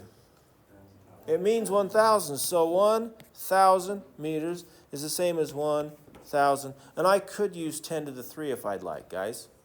I don't like it. But use what you know. If you don't know your metrics, your prefixes yet, learn it in the numbers rather than the exponents. Maybe you should learn it both just in case, right? Okay? Question. Do we have any questions on this? 1 kilometer is 1,000 meters. Yeah, 1 kilometer is 1,000 meters. Notice this has to be the same value as this to convert. Okay? And so our kilometers goes away. That tells us we're doing it right so far. So we keep going. Do we want meters? All we have now is meters. Do we want meters in our answer? No, we want nanometers. So where does meters go? On the bottom, so it can cancel. Y'all get that idea? Okay? And we can go meters to nanometers. And what's nano? 1. Oh, I could put a 1 there. Or I could say 1 meter is the same as how many nanometers? Nano means 10 to the negative 9, or 1 billionth, right? So how many billionths do I need to make 1? 1 billion, 1 billionths. You following? And if you don't like that, then just do this. 1 nanometer is 10 to the negative 9. If that's easier to think about. Which way do you want to do it? Yeah, I This think way? negative to 9 because Okay? So nano means 10 to the negative 9. So this means 1 times 10 to the negative 9 meters, 1 times 10 to the negative 9 meters. Same, right? And then we see that meters goes away. We're left with nanometers. That's what we're looking for. We know we did it right. Now all we just have to do is multiply and divide. Multiply the guys on top, divide by the guys on bottom, or gals, whatever you want to do, right? what multiply the 150? So 150, multiply 1,000, divide by 10 to the negative 9. 10 to or divided by a billion, your call. Or no, multiply by a billion, right?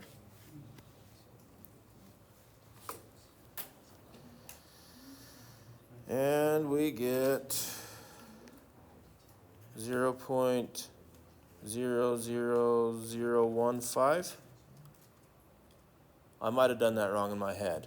Is that what it is? This Or 1,000 is positive. 1.5 times 10 to the negative 4? The 1,000 is positive, when we multiply 150 to 1,000, 150 times 1,000 1,000 and divided by 10 to the negative 9. Uh-huh. Thank you. Yep. Multiply if the number's on top, divide if the number's on bottom. That's it. Questions? We have Yeah. used this in Delhi. What? Go ahead. How did you get -4 for the integer, for the exponent? 'Cause So, isn't it 10 to the third? 1, 2, 3, but I want the decimal right there. Right, but 4. isn't it, 1,000, isn't that 1 to times 10 to the third? It is. And then. Did I do it wrong? Isn't it 10 to the third divided by 10 to the negative 9th, and then it's like 3, minus. So negative 9, 3 minus a negative 9 would be positive 12 is 12. So that means it's 150 times 10 to the positive 12. and then 2 over. Hold on. So did I do that wrong? Yes, I did that wrong. Good catch. See what happens when you just do stuff in your head? You make mistakes. Even me, right? Yes, thank you. So yeah, this is what? 1.5 times 10 to the what? 10 nanometers. And that makes sense, guys, if you think about it. Always look at your answer. Does it make sense? I have a little bit of nanometers equals a lot of bit of kilometers, or 150 kilometers. Is that right? No, that doesn't make any sense at all. So good. Extra credit. No.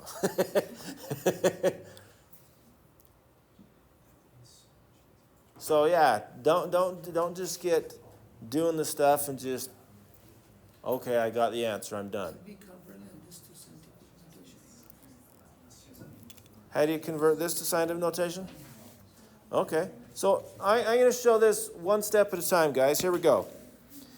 Do you understand how we got that? If you're doing it this method? So I'm going to just kind of keep that to the side for a minute. I'm going to take 150. Can I convert that to scientific notation? Yeah. 1, 2, so it's going to be 1.5 times 10 to the positive 2 power. You with me? Don't forget I have this times 10 to the 12. Now these are the same exponents. Same base. What do I do with the exponents? You add them.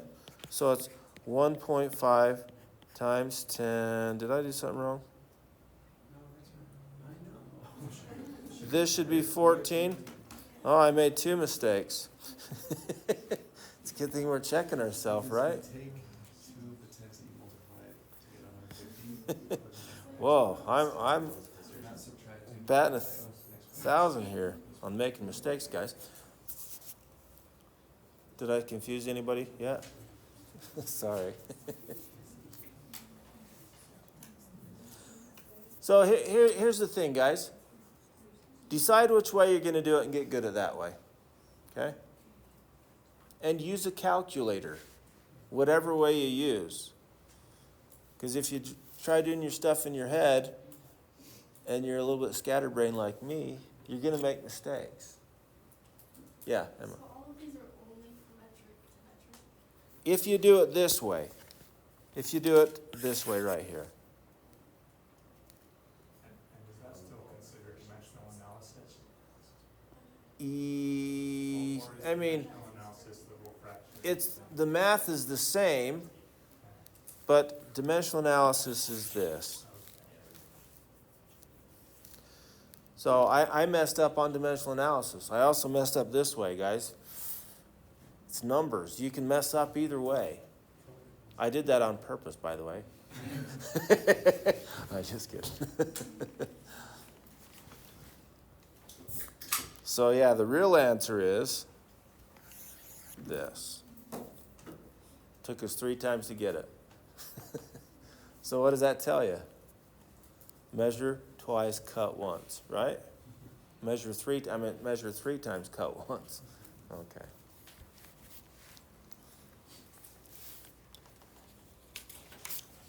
All right, are we good with, so we got half hour left, and we're just about there, so we should be able to finish today. Any questions with basic conversions? Okay, let's finish, and then at the end, we can practice more of this. Unless you want to practice right now just because you're struggling. What, you tell me. So make sure you get it first. You want to try some on this sheet? Yeah. Okay. So there's some basic dimensional analysis stuff, but it doesn't tell you the conversion factors. So how do you do these ones if it doesn't tell you the conversion factors? Look it up. My friend Google knows a lot of stuff, right? Use Google. And then it doesn't really have metric to there is one metric to metric on here. That's not very many practice problems. What's that? You don't get it at all? Okay. Let's do this again. Metric to metric? Or should we? Confusing me. Like, what is metric to metric? What is metric to non-metric? Okay. What is non-metric? So if we have 120 pounds and we want to go to kilograms, pounds is not a metric unit. Pounds is a standard American unit. So that's man, we're in America. I guess that's the sacrifice that we have to take since we're in America, right? That we got to do more conversions. But pounds, no one else in the whole world uses pounds. Well, except for English, but they use it in money, right? Okay, whatever. But, so pounds to kilograms, I would tell you how many, so I would have to tell you 2.2 pounds is equal to 1 kilogram. I would give that to you on the exam. But if we had kilograms, let's say 3 kilograms, and we want to convert that to milligrams, I will not give you the conversion factor. This is a metric unit to another metric unit. So that's a metric to metric conversion. Does that make sense? Yeah. And I use dimensional analysis for both of them. Because I don't want to have to know 3 different methods to do something, right? So I pick one, the same one I'm going to use for everything, and I get good at it. So, should we try this one right here? Yeah. Okay, I'm going to use dimensional analysis. That's what I'm trying to teach here. So 3 kilograms is what I know. Do I want kilograms in my answer? No, I want milligrams. So where does kilograms go? Does everybody understand why it goes on the bottom? So they can cross cancel, right? So kilograms on bottoms, and we know kilograms to what? Grams. I don't know how many milligrams are in a kilogram. I could probably think about it and get an answer, but we'll just use our prefixes. Okay? So, yes, you have to memorize them. If you choose to put them on your little card, great, but your card's going to get full.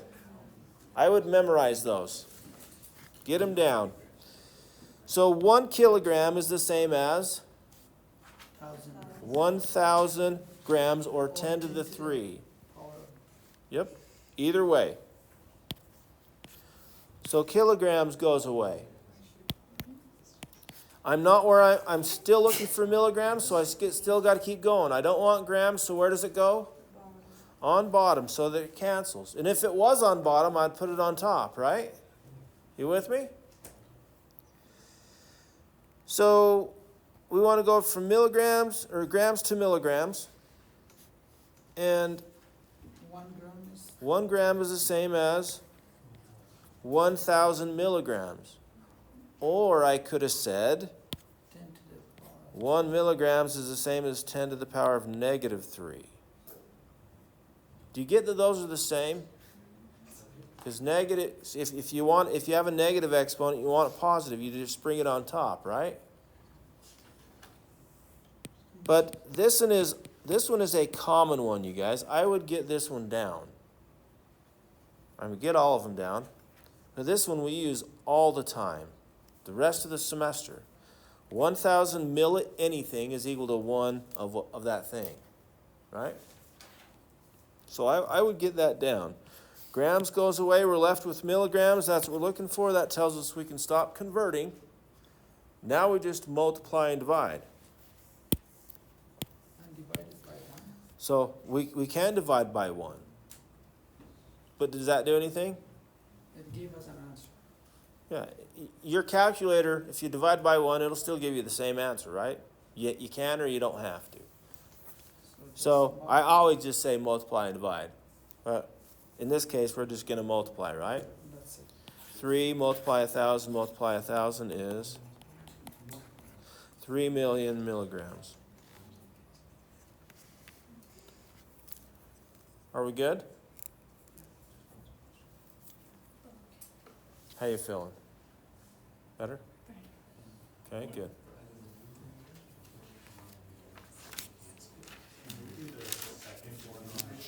Yes, let's do it. Page 3. Yeah. 26.2. 26.2 miles, and we got to convert that to kilometers, it says? Yes. All right, so this one's standard American to metric, right? So I would have to give you something. And if you're doing this at home, you're doing homework, and I'm not here to give it to you, then what? Google it, right? So 26.2 miles, we're always going to start with what we know. Do I want miles in my answer? No, so I put miles on the bottom because it starts on the top, right? Okay. And I want miles to, I don't know. Do you know how many kilometers there are in a mile? If you don't, you can't use it. 0.6. Is it points? So that's one of my questions is, it says that 1 mile equals 1.609344. Yeah. So at what point do we round for conversions? Don't round conversions. It's a calculation. You round at the end. A conversion factor. Oh, if you made that conversion factor? Or you found it? I just looked it up. Yeah. What it said. Don't round a conversion factor. Okay. Conversion factor is a what? An accepted value. You can't make it better than what it is. Make sense? All right, so, and if I were doing this, I would have to do a whole lot of things because I don't know how many kilometers there are in a meter, or in a mile. I don't. But if you look it up, we can definitely use that.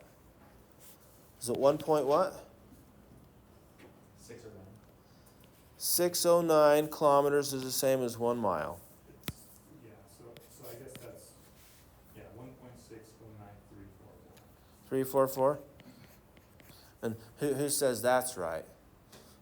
Yeah, our textbook actually says kilometers equivalent to 0.6214.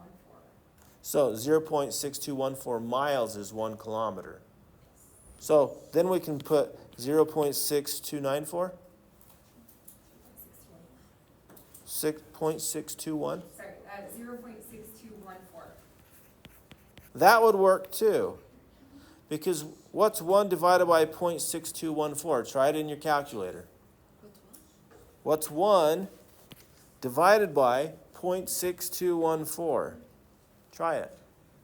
Do you get 1.607 or 609? They're the same thing. So it really doesn't matter which one you use. And the thing is, I will give you this, because it's standard American to metric. You don't have to memorize this, guys. And I might give you 1 kilogram equals 2.2, or I might give you, what's 1 divided by 2.2, guys? What, 2.2? Oh, no. Somebody, I can't do it in my head either. 1 divided by 2.2? Yeah. 0.455 kilograms equals 1 pound. I might give you that one instead. They both work. You with me? So, yeah, that's it. Did I answer everybody's questions on these so far? Do we have any other questions? Jake? So for that, you would just do 26.2 times 1.609 to Yep. get the conversion. Yes. Yep, because it's on top. Or we can divide it by this number, whatever one we use. Yep. Can you do that miles into meters, like instead of kilometers? Miles into meters? Mm-hmm. We can. So here's the way I would do it, because I don't know all of that stuff. So if I want to go to miles to meters, then I'd start with what I know, which is 26.2 miles, or miles. And I don't want miles, so I'm going to put it down here. And the only conversion I know from miles is to feet. But that's me. 5,280. Ew, yuck. I know feet to inches. I hope everybody does. If they don't, well, probably from a different country. And then I know 1 inch is the same as 2.54 centimeters. And then I know 100 centimeters is the same as 1 meter. But do you see how that's so many more steps? If you knew how many meters there were in a mile, it'd be 1 step. But if you don't, it's just like, can you guys figure out how old you are in seconds? Can you do this? A lot of steps, right?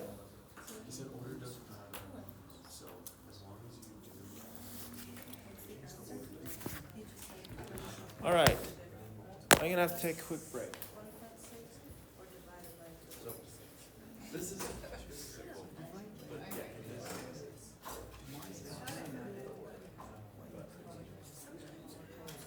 yeah, left to right. That's what it's easiest. But you don't even have to go from inches to centimeters. You can do like inches to.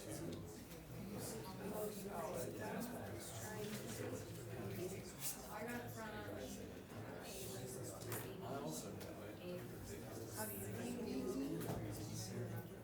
From a SMS skit. A books, ABE. Just search for it, because it's just like one book for scouts in these ones. You're not gonna have the same ones. Okay, that's fine. But there wasn't one way to do it.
All right, we ready to move on to the problems, the real ones? What about that one that you, it's 1 mile is either 1 mile, you have to convert it to 0.26. I don't know what you're asking. This question is still, you just wrote. Oh, okay. So if we're going to kilometers, then we just do 26.2 times 1.609, whatever that is. 2.621. Oh, sorry. Yeah, we could do divided by 0.6214. The 26.2. Yeah, 26.2 divides, we divide since the number's on bottom, right? From 1 mile. Divided by, No, 26.2 just divided by 0.6214. what is the 0.26 monthly? What is this? Is it? What is this? Yeah. So 0.6214 miles is the same as 1 kilometer. Whoops. So that's our conversion factor, really. Does that make sense? We're good? Yeah. So for like all of these answers, it says perform the following conversions. We wouldn't round the final answer, would we? You always round, that's the calculation. The conversion factor itself, yeah, don't round it. Okay. That's what I was saying, don't round. So for like 42.1558 kilometers, would you just do 42 kilometers? Well, let's see. Can I look at this? So which one are you talking about? Just for the second one. Okay. So you see how this, our only measurement we have here is 26.2. It's 1 decimal place. So let's round our answer to 1 decimal place. That's the easy way to know how to round. Does that make sense? So what would you round? So 26.2 rounded to 1 decimal place. So we don't round 26.2. Yeah. What's our answer to this problem? 42.11 or 42.1558. Then we do 42.2. 40, okay, great. We round it to 1 decimal place. We look at our measurement to determine how we round our answer. Does that make sense? Yeah. Okay. Any other questions before we move on? It is 4.2. Oh, 4 point. Okay, he might have given me the wrong number. I don't know. Yeah, that's probably right. Yeah. If we round it, it's 163. So it is like Part 3. 1.2162. Can we round it to 3 decimal places? You can do whatever you want. But with listen, the calculation. when you come to a test, it's multiple choice. It's gonna tell us. Well, yeah, it's gonna stop us somewhere. But we'll never see a round up. Yeah, you'll see it round up sometimes. Oh. Yeah, if it rounds up. Yeah. Okay, are we good? Ready to move on to the real stuff? Okay, here we go. We're not real chemistry yet, but the real stuff that you guys might see a little bit more. Okay, so let's do an example. In fact, you guys, did we talk about how to do the problem-solving strategy last time? Yeah. Okay, now we're going to really use that. Okay, here we go. So it says, so let's do this problem here. In fact, let's just do one of the problems on your sheet so that you can kind of follow it a little bit better. So this first one on the back side of your worksheet, it says, a doctor orders a patient to take 100 milligrams of Percentine, this is a blood thinner, daily. The available formulation, that means if you go to the pharmacy, what they give you, is 25 milligrams of Percentine per tablet. We want to know how many tablets should we give every day? Okay? Okay. So this is a pretty simple one. But now let's use problem-solving strategy and dimensional analysis to figure this out. Okay? So first of all, what are we looking for? That's our first step. How many tablets, right? How many tablets do we want to give this patient? And, well, okay, that's our first step. Second step is, what do we know? Hopefully we know what the prescription is, right? What is it? 25 milligrams per tablet. Well, that's not what the doctor ordered. What did the doctor order? 100 milligrams per day. You with me? All right. So now I know what I know, and I know what I'm looking for. Where do I start, guys? With what you know. We know two things. Which one? It doesn't matter. It doesn't. But there's two ways to go about it. This is what the doctor ordered. I like to start there. But here's another way to look at it. I'm looking for tabs. Let's start with one that has tablets in it. Should I start with that? Or should I start with one tablet per 25 milligrams of Persentine? Why do I start with this one instead?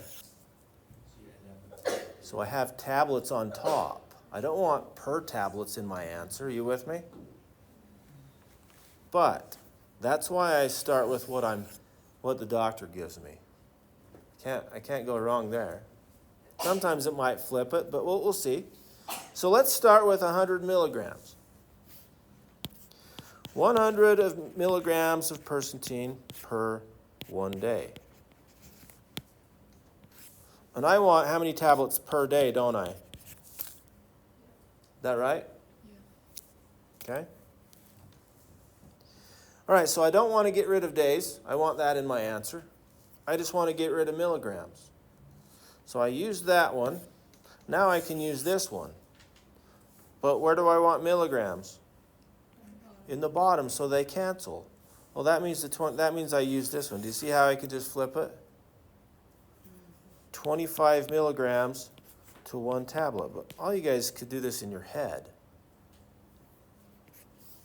When we get to chemistry, most likely you won't be able to do this in your head. Okay? So work it out. You'll know you got it right. So get good at this process. So here we have 100 divided by 25. That's 4 tablets per day. 100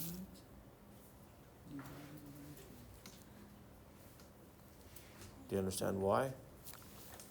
100's on top, 25's on bottom. Right? Are we good? Should we try a harder one? Okay. The next one. I don't know if it's harder. We'll see. Okay, it says polycillin. Is that how you say it? Polycillin is available as a solution containing 250 milligrams per 5 milliliters. How many milliliters would you administer to give a dose of 400 milligrams of this drug? Okay, so what's my question? How many milliliters, right? So milliliters, I just say milliliters equals question mark. Literally write that down. I know it says it in the words. Do you want to keep reading those words? No. So just write it down. This is a good way to do it. So milliliters equals question mark, and then write down what we know. What do we know? We know there's 250 milligrams per 5 milliliters of our solution. And what else do we know? The doctor prescribed us to take 400 milligrams of this drug. You with me? All right. So I know what I'm looking for, and I know what I know. Where do I start? With what we know. Doesn't matter which one I start with, guys. I like to start with the easy one. How do I know that's easy? Because there's only one unit, right? but it doesn't matter. Do you want me to start with this one? To show you it doesn't matter? Let's do it. Okay? Should I start with 250 milligrams per 5 milliliters? What do you think? Or should I flip it? Why should I flip it? I want milliliters on the numerator. You with me? Okay. So let's just start with 5 milliliters. Does everybody understand this is exactly the same thing? If I have 250 milligrams of drug, that means I have 5 milliliters, right? If I have 5 milliliters of this solution, that means I have 250 milligrams of drug. It doesn't matter which one you use. This is just a conversion factor. Okay? So I'm starting with the conversion factor, and that's okay. Why is it okay? Because it doesn't matter what order you do it in, multiply or divide. It doesn't matter, right? So I start there, and do I want milliliters in my answer? Yes, I do. Yes, because. That's what I want. So I don't want to get rid of milliliters. Do I want milligrams in my answer? No, I do not. Oh, so there it is. I used this one already. I'm not going to use that one again. So put 400 milligrams on top so that it cancels. You with me? This time we didn't put it on bottom because I don't want my milliliters to cancel. I want my milligrams to cancel. It's already on bottom, so I put it on top. You with me? That goes away. And we get 400 times 5 is 2,000 divided 250, which is something. What is it? 1.6 milliliters. And how do I know it's milliliters? Because that's all I have left. What? Oh, it's 8? Did you do 400? I don't know what I did. No, you're good. This is why you try it twice, right? 8 milliliters. Now, if I would have started with 400 milligrams, let's see. I want milligrams to cancel because I don't want milligrams, right? So I'm going to put milligrams down here. And this tells me I have 250 milligrams to 5 milliliters. Are we doing the same math? Yeah, it doesn't matter the order you do it in. So a lot of times you say, oh, I just don't know where to start. Well, just start with what you know. Always. And if you know a lot of stuff, even easier. Pick one. But you got to learn to use your thinker along the way. Don't just plug and chug and get it. Oh, I got an answer. You said start with what you know, and I did. You got to use your units, right? Sorry, I wasn't trying to mimic anybody here, I promise. Okay. Okay. Any questions? Let's try some more. Okay, let's do the next one. A typical person, in a typical person, the level of glucose is about 85 milligrams per 100 milliliters of blood. And sometimes when I do this, guys, I just write down is it okay to write down what you know first? Yes. Sure. I just start right now. Okay, I know 85 milligrams of glucose. I'm just going to put a G here so I know what that is. Per 100 milliliters of blood. You with me? Then it says, in the average body, so if the average body contains 5.5 liters of blood, I want to know how many grams of glucose are present in the blood of a typical person. Typical, average, same idea, right? So yeah, I'm going to use this. I want to know how many milligrams of glucose. Are you with me? So I know what I'm looking for, and I know the things that I know. Where do I start? Yeah, Rebecca. Oh, it's grams. Thank you. So I want to know how many grams of glucose. That makes a big difference. Make sure you copy it down right. Okay, good. So where do we start?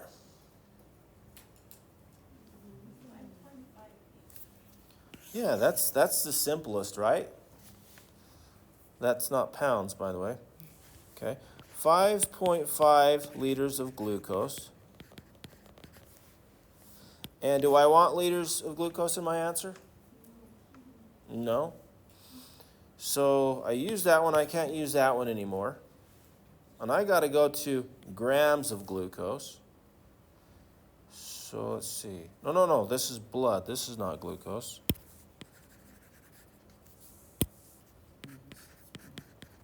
That's blood, okay? So I got to get rid of liters of blood. Where does it go? Down at the bottom. What do I know? Do I have any liters in here? No. So what do I got to convert to? Ah, there's milliliters right there. So if I want to use this conversion factor, I got to change this to milliliters. Does that make sense to everybody? Okay. And I know how to do that. Well, we should know how to do that. So 1,000 milliliters to 1 liter. We need to know that one. It's a common one we use. Make sure we know it. Liters goes away. Now, I don't want milliliters, so where does milliliters go? On the bottom to cancel. And I have milliliters in this one, so 100 milliliters of blood, and this is blood, right? To 85 milligrams of glucose. Milliliters of blood go away. Now I have milligrams of glucose. Is that what I'm looking for? No, I got to go to grams. So I got to convert it one more time. So milligrams goes on bottom, grams on top. What number goes on top? What number goes on bottom? 1 on bottom, 0.001 on top. That way works too. Or you can do 1 to 1,000. They're both the same. I saw some little stuff on your face. Hold on a second. Why is that? Okay. Both work.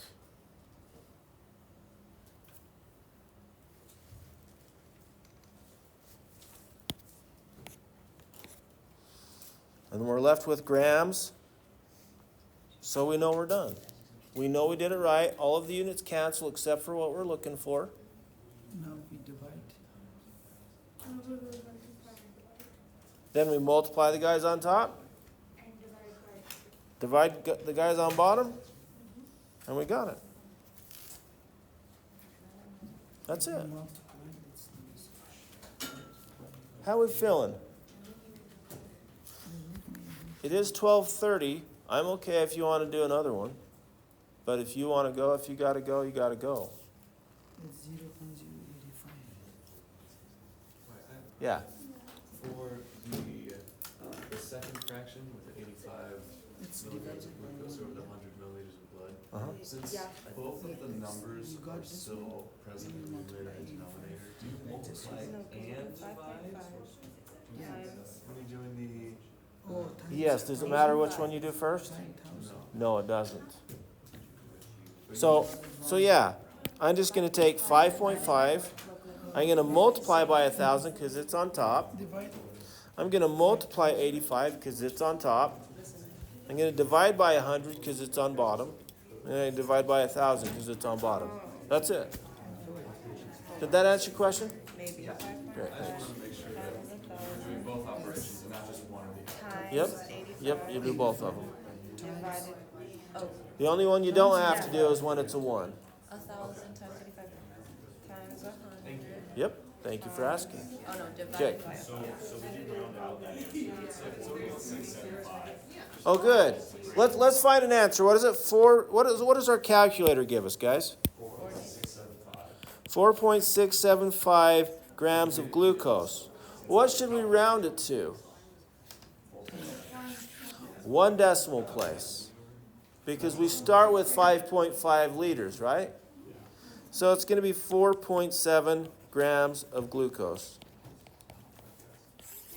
Yes. So if you want to be more particular, we can learn significant figure rules. Or we can just do it like that. You guys okay with that? So is this a measured value? That's a conversion factor. Conversion factors, we don't consider the conversion factors in our rounding. Just our measured values.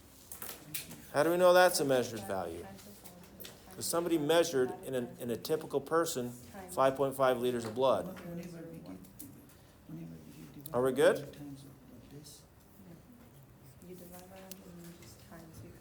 Does anybody want to do another one? Oh, yeah, yeah. 'Cause we got 3 more, right? Yeah. Could you do the second last one? Yes. Okay, to do the second to the last one, we have to do the one before that. Because it's using the same dosage from the previous one. Do you want to do both? Okay, we can. And listen, time is up. If you want to go, you don't have to stay. But I'm here anyway, so I'm going to stay until my next class. So here we go. I'm going to do, oh, you want to go? Yeah, you're good. Are you staying? I'm staying. Okay. All right, so the next one. So I'm going to have you guys tell me what to do here. Okay? The next one says a drug dosage, or drug dosages are often given as a mass per drug per body mass. For instance, milligrams to kilograms or micrograms to kilograms. That's just information. That's just stuff not related to the problem. You with me? Here's where the problem starts. What is the daily dosage of milligrams per kilogram of body weight? So let's write that down. Milligram per kilogram. That's what we're looking for. You with me? Sometimes the question is at the end, sometimes it's at first. For a child weighing 23 kilograms.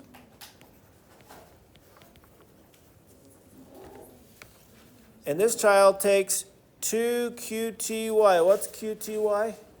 Quantity. She's taking 2 50 milligram tablets.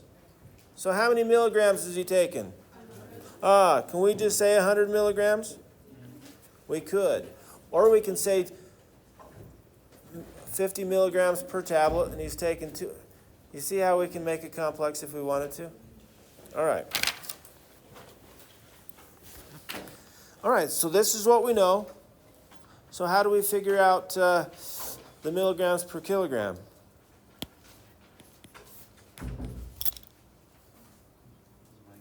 Well, we just divide them, guys. We want milligrams on top, and we want kilograms on bottom. That's it. Yeah. I mean, you're trying to make it look complicated, it's actually really easy. Yeah, it's really not that bad if you're looking at the units. We're saying we want milligrams over kilograms. So we have milligrams and we have kilograms. Put one on top of the other and divide. That's it? That's it. Wow. And so what do we get? 4 point what? 347. 40 point what? 4.347. 0.2347? Yeah. Do we need to round? Yeah, I mean, you can round it to just 4 if you want. We'll leave it how it is for now because we're going to use this in the next problem. So this is 4.347 milligrams per kilogram. Milligram That means per 1 kilogram, right? per 1 kilogram. Does that make sense? All right, the next question. Let's see that one more time. The next question says, and this is your question, right? How many 100 milligram tablets? So what does that tell us right there? 100 milligrams per 1 tablet. You with me? So that's given. How many of those tablets should be administered to a 140-pound woman to achieve the same dosage? And what's the same dosage? This one right here. You following? So 4.347 milligrams per 1 kilogram. So we know 2 things. No, we know 3 things. And what are we looking for? What's our question? How many tablets, right? So we're looking for how many tablets. Sorry, I just left some comments here. I wanted to look around and see if I can. Oh yeah, you do what you need to do. So we want to know how many tablets. Okay. So what do we do? Solve the question. Start with what we know. And we know 3 things. Where should we start? What's the easiest? Yeah, there's only 1 unit there. Let's start there. And you don't have to start there, right? You can start wherever you want. I'm going to start there. So 140 pounds. Do I want pounds in my answer? No. So I'm going to cancel that one because I'm not going to use that one again. So pounds goes where? On the denominator, on the bottom. And what am I going to convert pounds to? Oh yeah, I got per kilogram of body mass right here, so I should convert it to kilograms. So 1 kilogram is the same as 2.2 pounds. And again, I would give that to you on an exam, right? You won't have to know that, but I'll give you whatever. And it might be a different conversion factor, but I'll give it to you. I would use the one that's given to you, just to make sure it's 100% correct. So pounds goes away. And now I have kilograms. Do I want kilograms in my answer? No. I want tablets. So let's see. Does that one have kilograms? No. Oh, that one has kilograms, so I'm going to use this one. Kilograms goes where? Does it go on the top? It is on the top. If I want to get rid of it, it goes on the bottom. So opposite. So 1 kilogram on the bottom and 4.347 milligrams. Kilograms goes away, and I used that one, so I'm not going to use that one again. And now I have milligrams. Do I want milligrams in my answer? Yes. Yeah? It's an accent. Here's what I'm looking for. Do I want milligrams in my answer? Yes. No, I do not. I want tablets. I want to know how many tablets. So I'm going to use this to convert milligrams. Where does milligrams go? Top or bottom? On bottom. Tablets go on top. And my conversion factor says 100 milligrams per 1 tablet. So milligrams goes away, and I'm left with tablets. That's what I'm looking for. That tells me I'm done. Now I just have to multiply and divide. Multiply all the numbers on top, divide all the numbers on bottom. Multiply it just by 1 and then divide by 100. So we got, well, let's see, 140. We start with what we start with, right? 140. Multiply. Do we have to worry about the ones, guys? Can you? Sure. We could just take 140, multiply 1, divided by 2.2, multiply 4.347, divided by 1, multiply 1, divide 100. But we don't have to worry about the ones because it doesn't do anything. But if that makes it nicer in your mind, then do it. Yeah, but here again we divide 1 by 4 and then again by divide multiply by 1. My main goal, it's going to be 4.37. We multiply by that. Why? Because it's on the numerator. Yeah. If we get like 41 off, are we gonna be docked for that? It's multiple choice.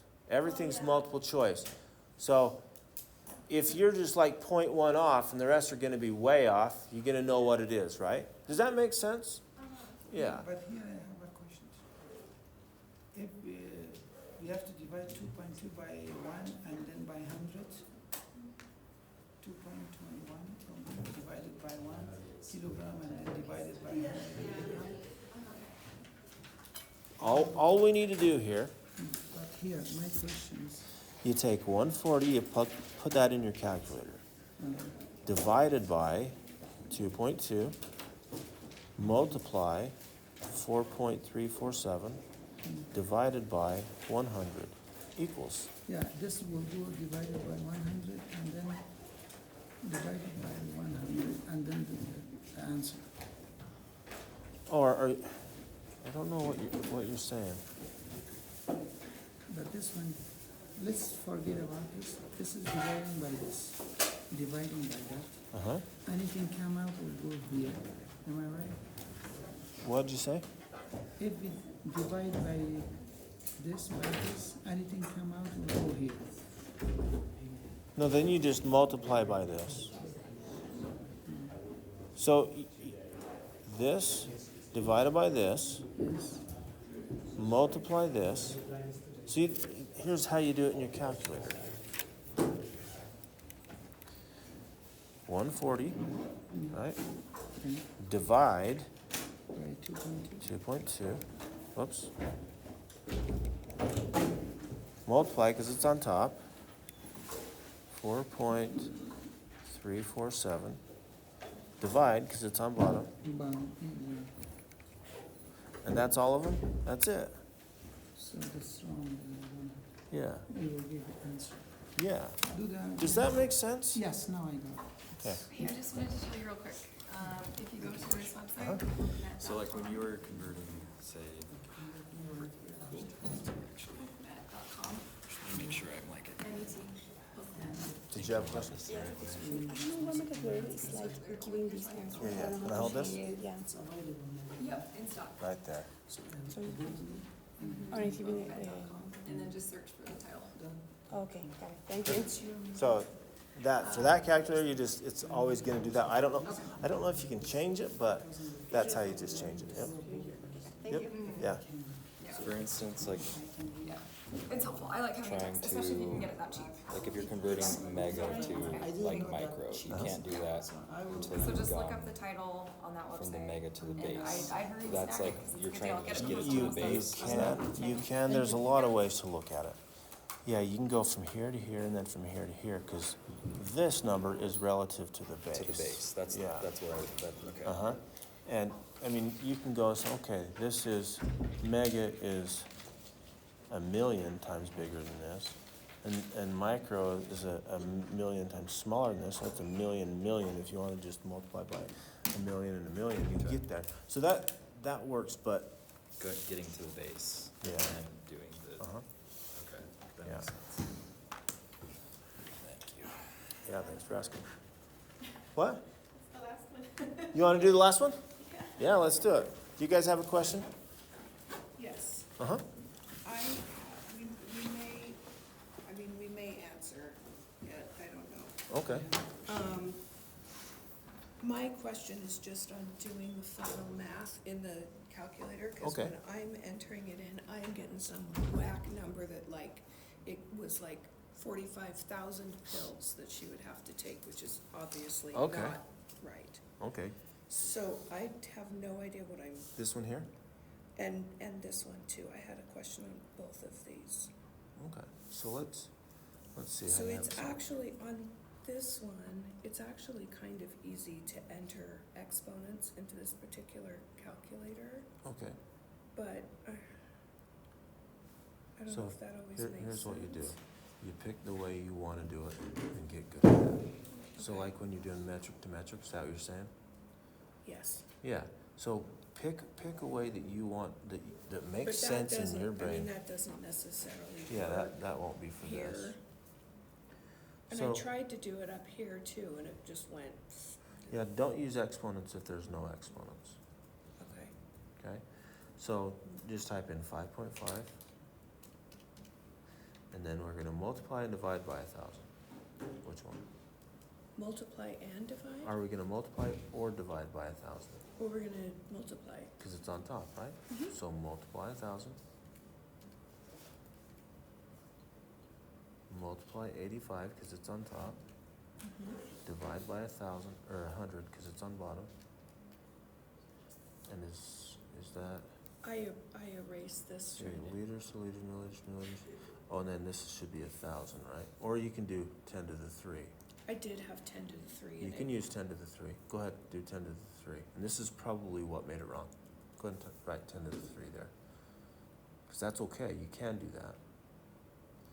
So now we have to divide by, So I'm dividing by 100. so we already divided by 100, right? Uh-huh. Now divide by 10 to the 3.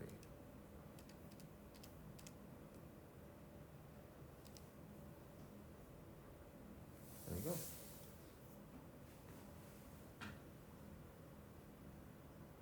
Okay, so I'm just entering it wrong. Yeah, it's gotta be if, and I want. Because normally what I would do on one of the other ones where we had, it was one of the ones that I think you just were making up, we were just doing it on the board. It had a negative exponent. So I can't divide by a negative exponent. I have to do it weird in here. Here, look, can I Yeah, help? no, go Okay. for it. Right, so if we go 400, I'm just picking a number 400, divided by 10 raised to the negative, there's your negative. Mm-hmm. That's not the negative. Right, and that's the one I do. -3. There was one of them that we were doing, it was giving me an error, And but, with this calculator specifically, here, let me show you what it does. If we do 10 raised to the 3rd power, and then multiply 9, do you see what it does? yeah, It's you re- have to hit this thing to Yeah. get it out of the exponent. So just make sure you do that.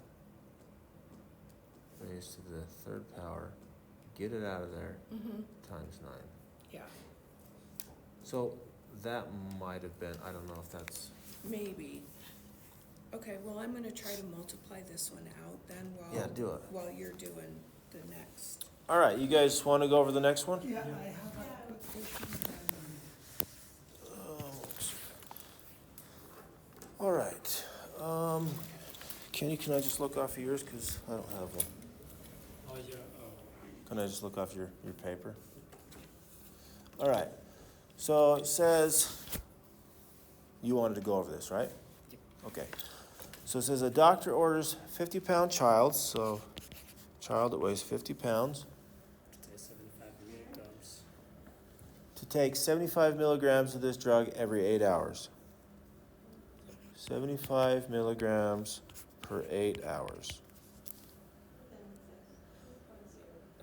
How does this amount compare? So we're going to just compare it with something else, right? Yep. So how does it compare with the average is 2.0 to 2.5 milligrams per kilogram? That means what unit are we looking for? If we're going to compare it, it better be the same as this, right? Yeah, so we want milligram over kilogram. That means we better change the pounds into kilograms, right? So we can go 50 pounds, and we know that 2.2 pounds is the same as 1 kilogram. 50 divided 2.2 is something. You guys want to calculate that for me? 2.2. 50 divided 2.2.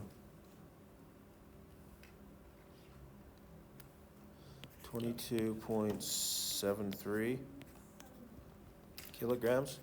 Okay, that's not our answer, but that's how many kilograms. So we want milligrams over kilograms.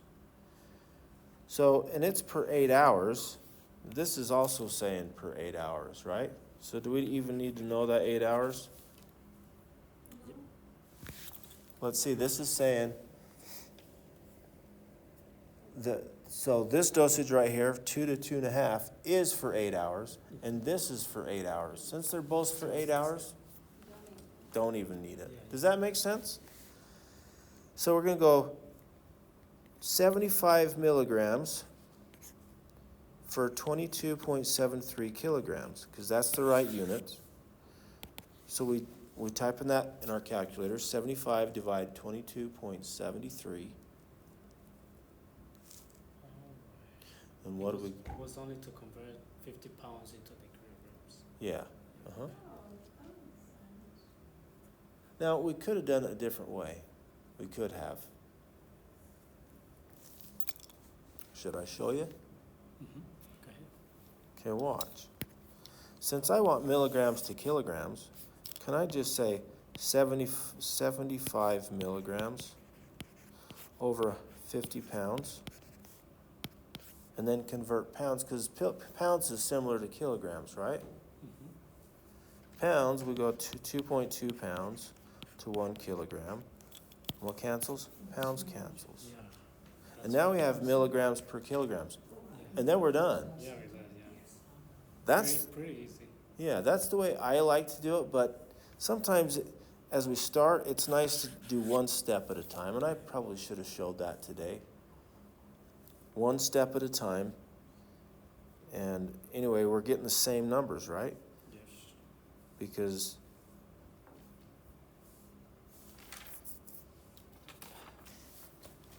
I was gonna ask about this. I'm still not registered. so what they This told me, was available today. it is available? It was open today, but I couldn't get registered. I talked to them and they says that I can't do anything about it. It's just if there's room, then you can get in. So I don't know. Can you no longer, because I think that the final ad date is it Maybe next week? Tuesday. Next Tuesday? Maybe we'll see. Is that what it is? Milligram per kilogram. And so so how do we compare it with this? It's more, that's all we say. It's more. More than average. That's it. Yeah, this is not our answer. Our answer is it's more than average. So yeah, keep trying to get in. So is it not working? Is it available to get in? Yeah, it was available in the morning, but I couldn't get registered because it was reserved for the waiting. So I will keep looking for Okay. Yeah, keep talking to the registrar office over there. I went over and asked them this morning if I can give you a code, and they says, sorry, it doesn't work that way. Sorry. I will ask them. Thank you. Okay, take care, Kenny. Questions are in this. When I turned to assignments, I got confused here.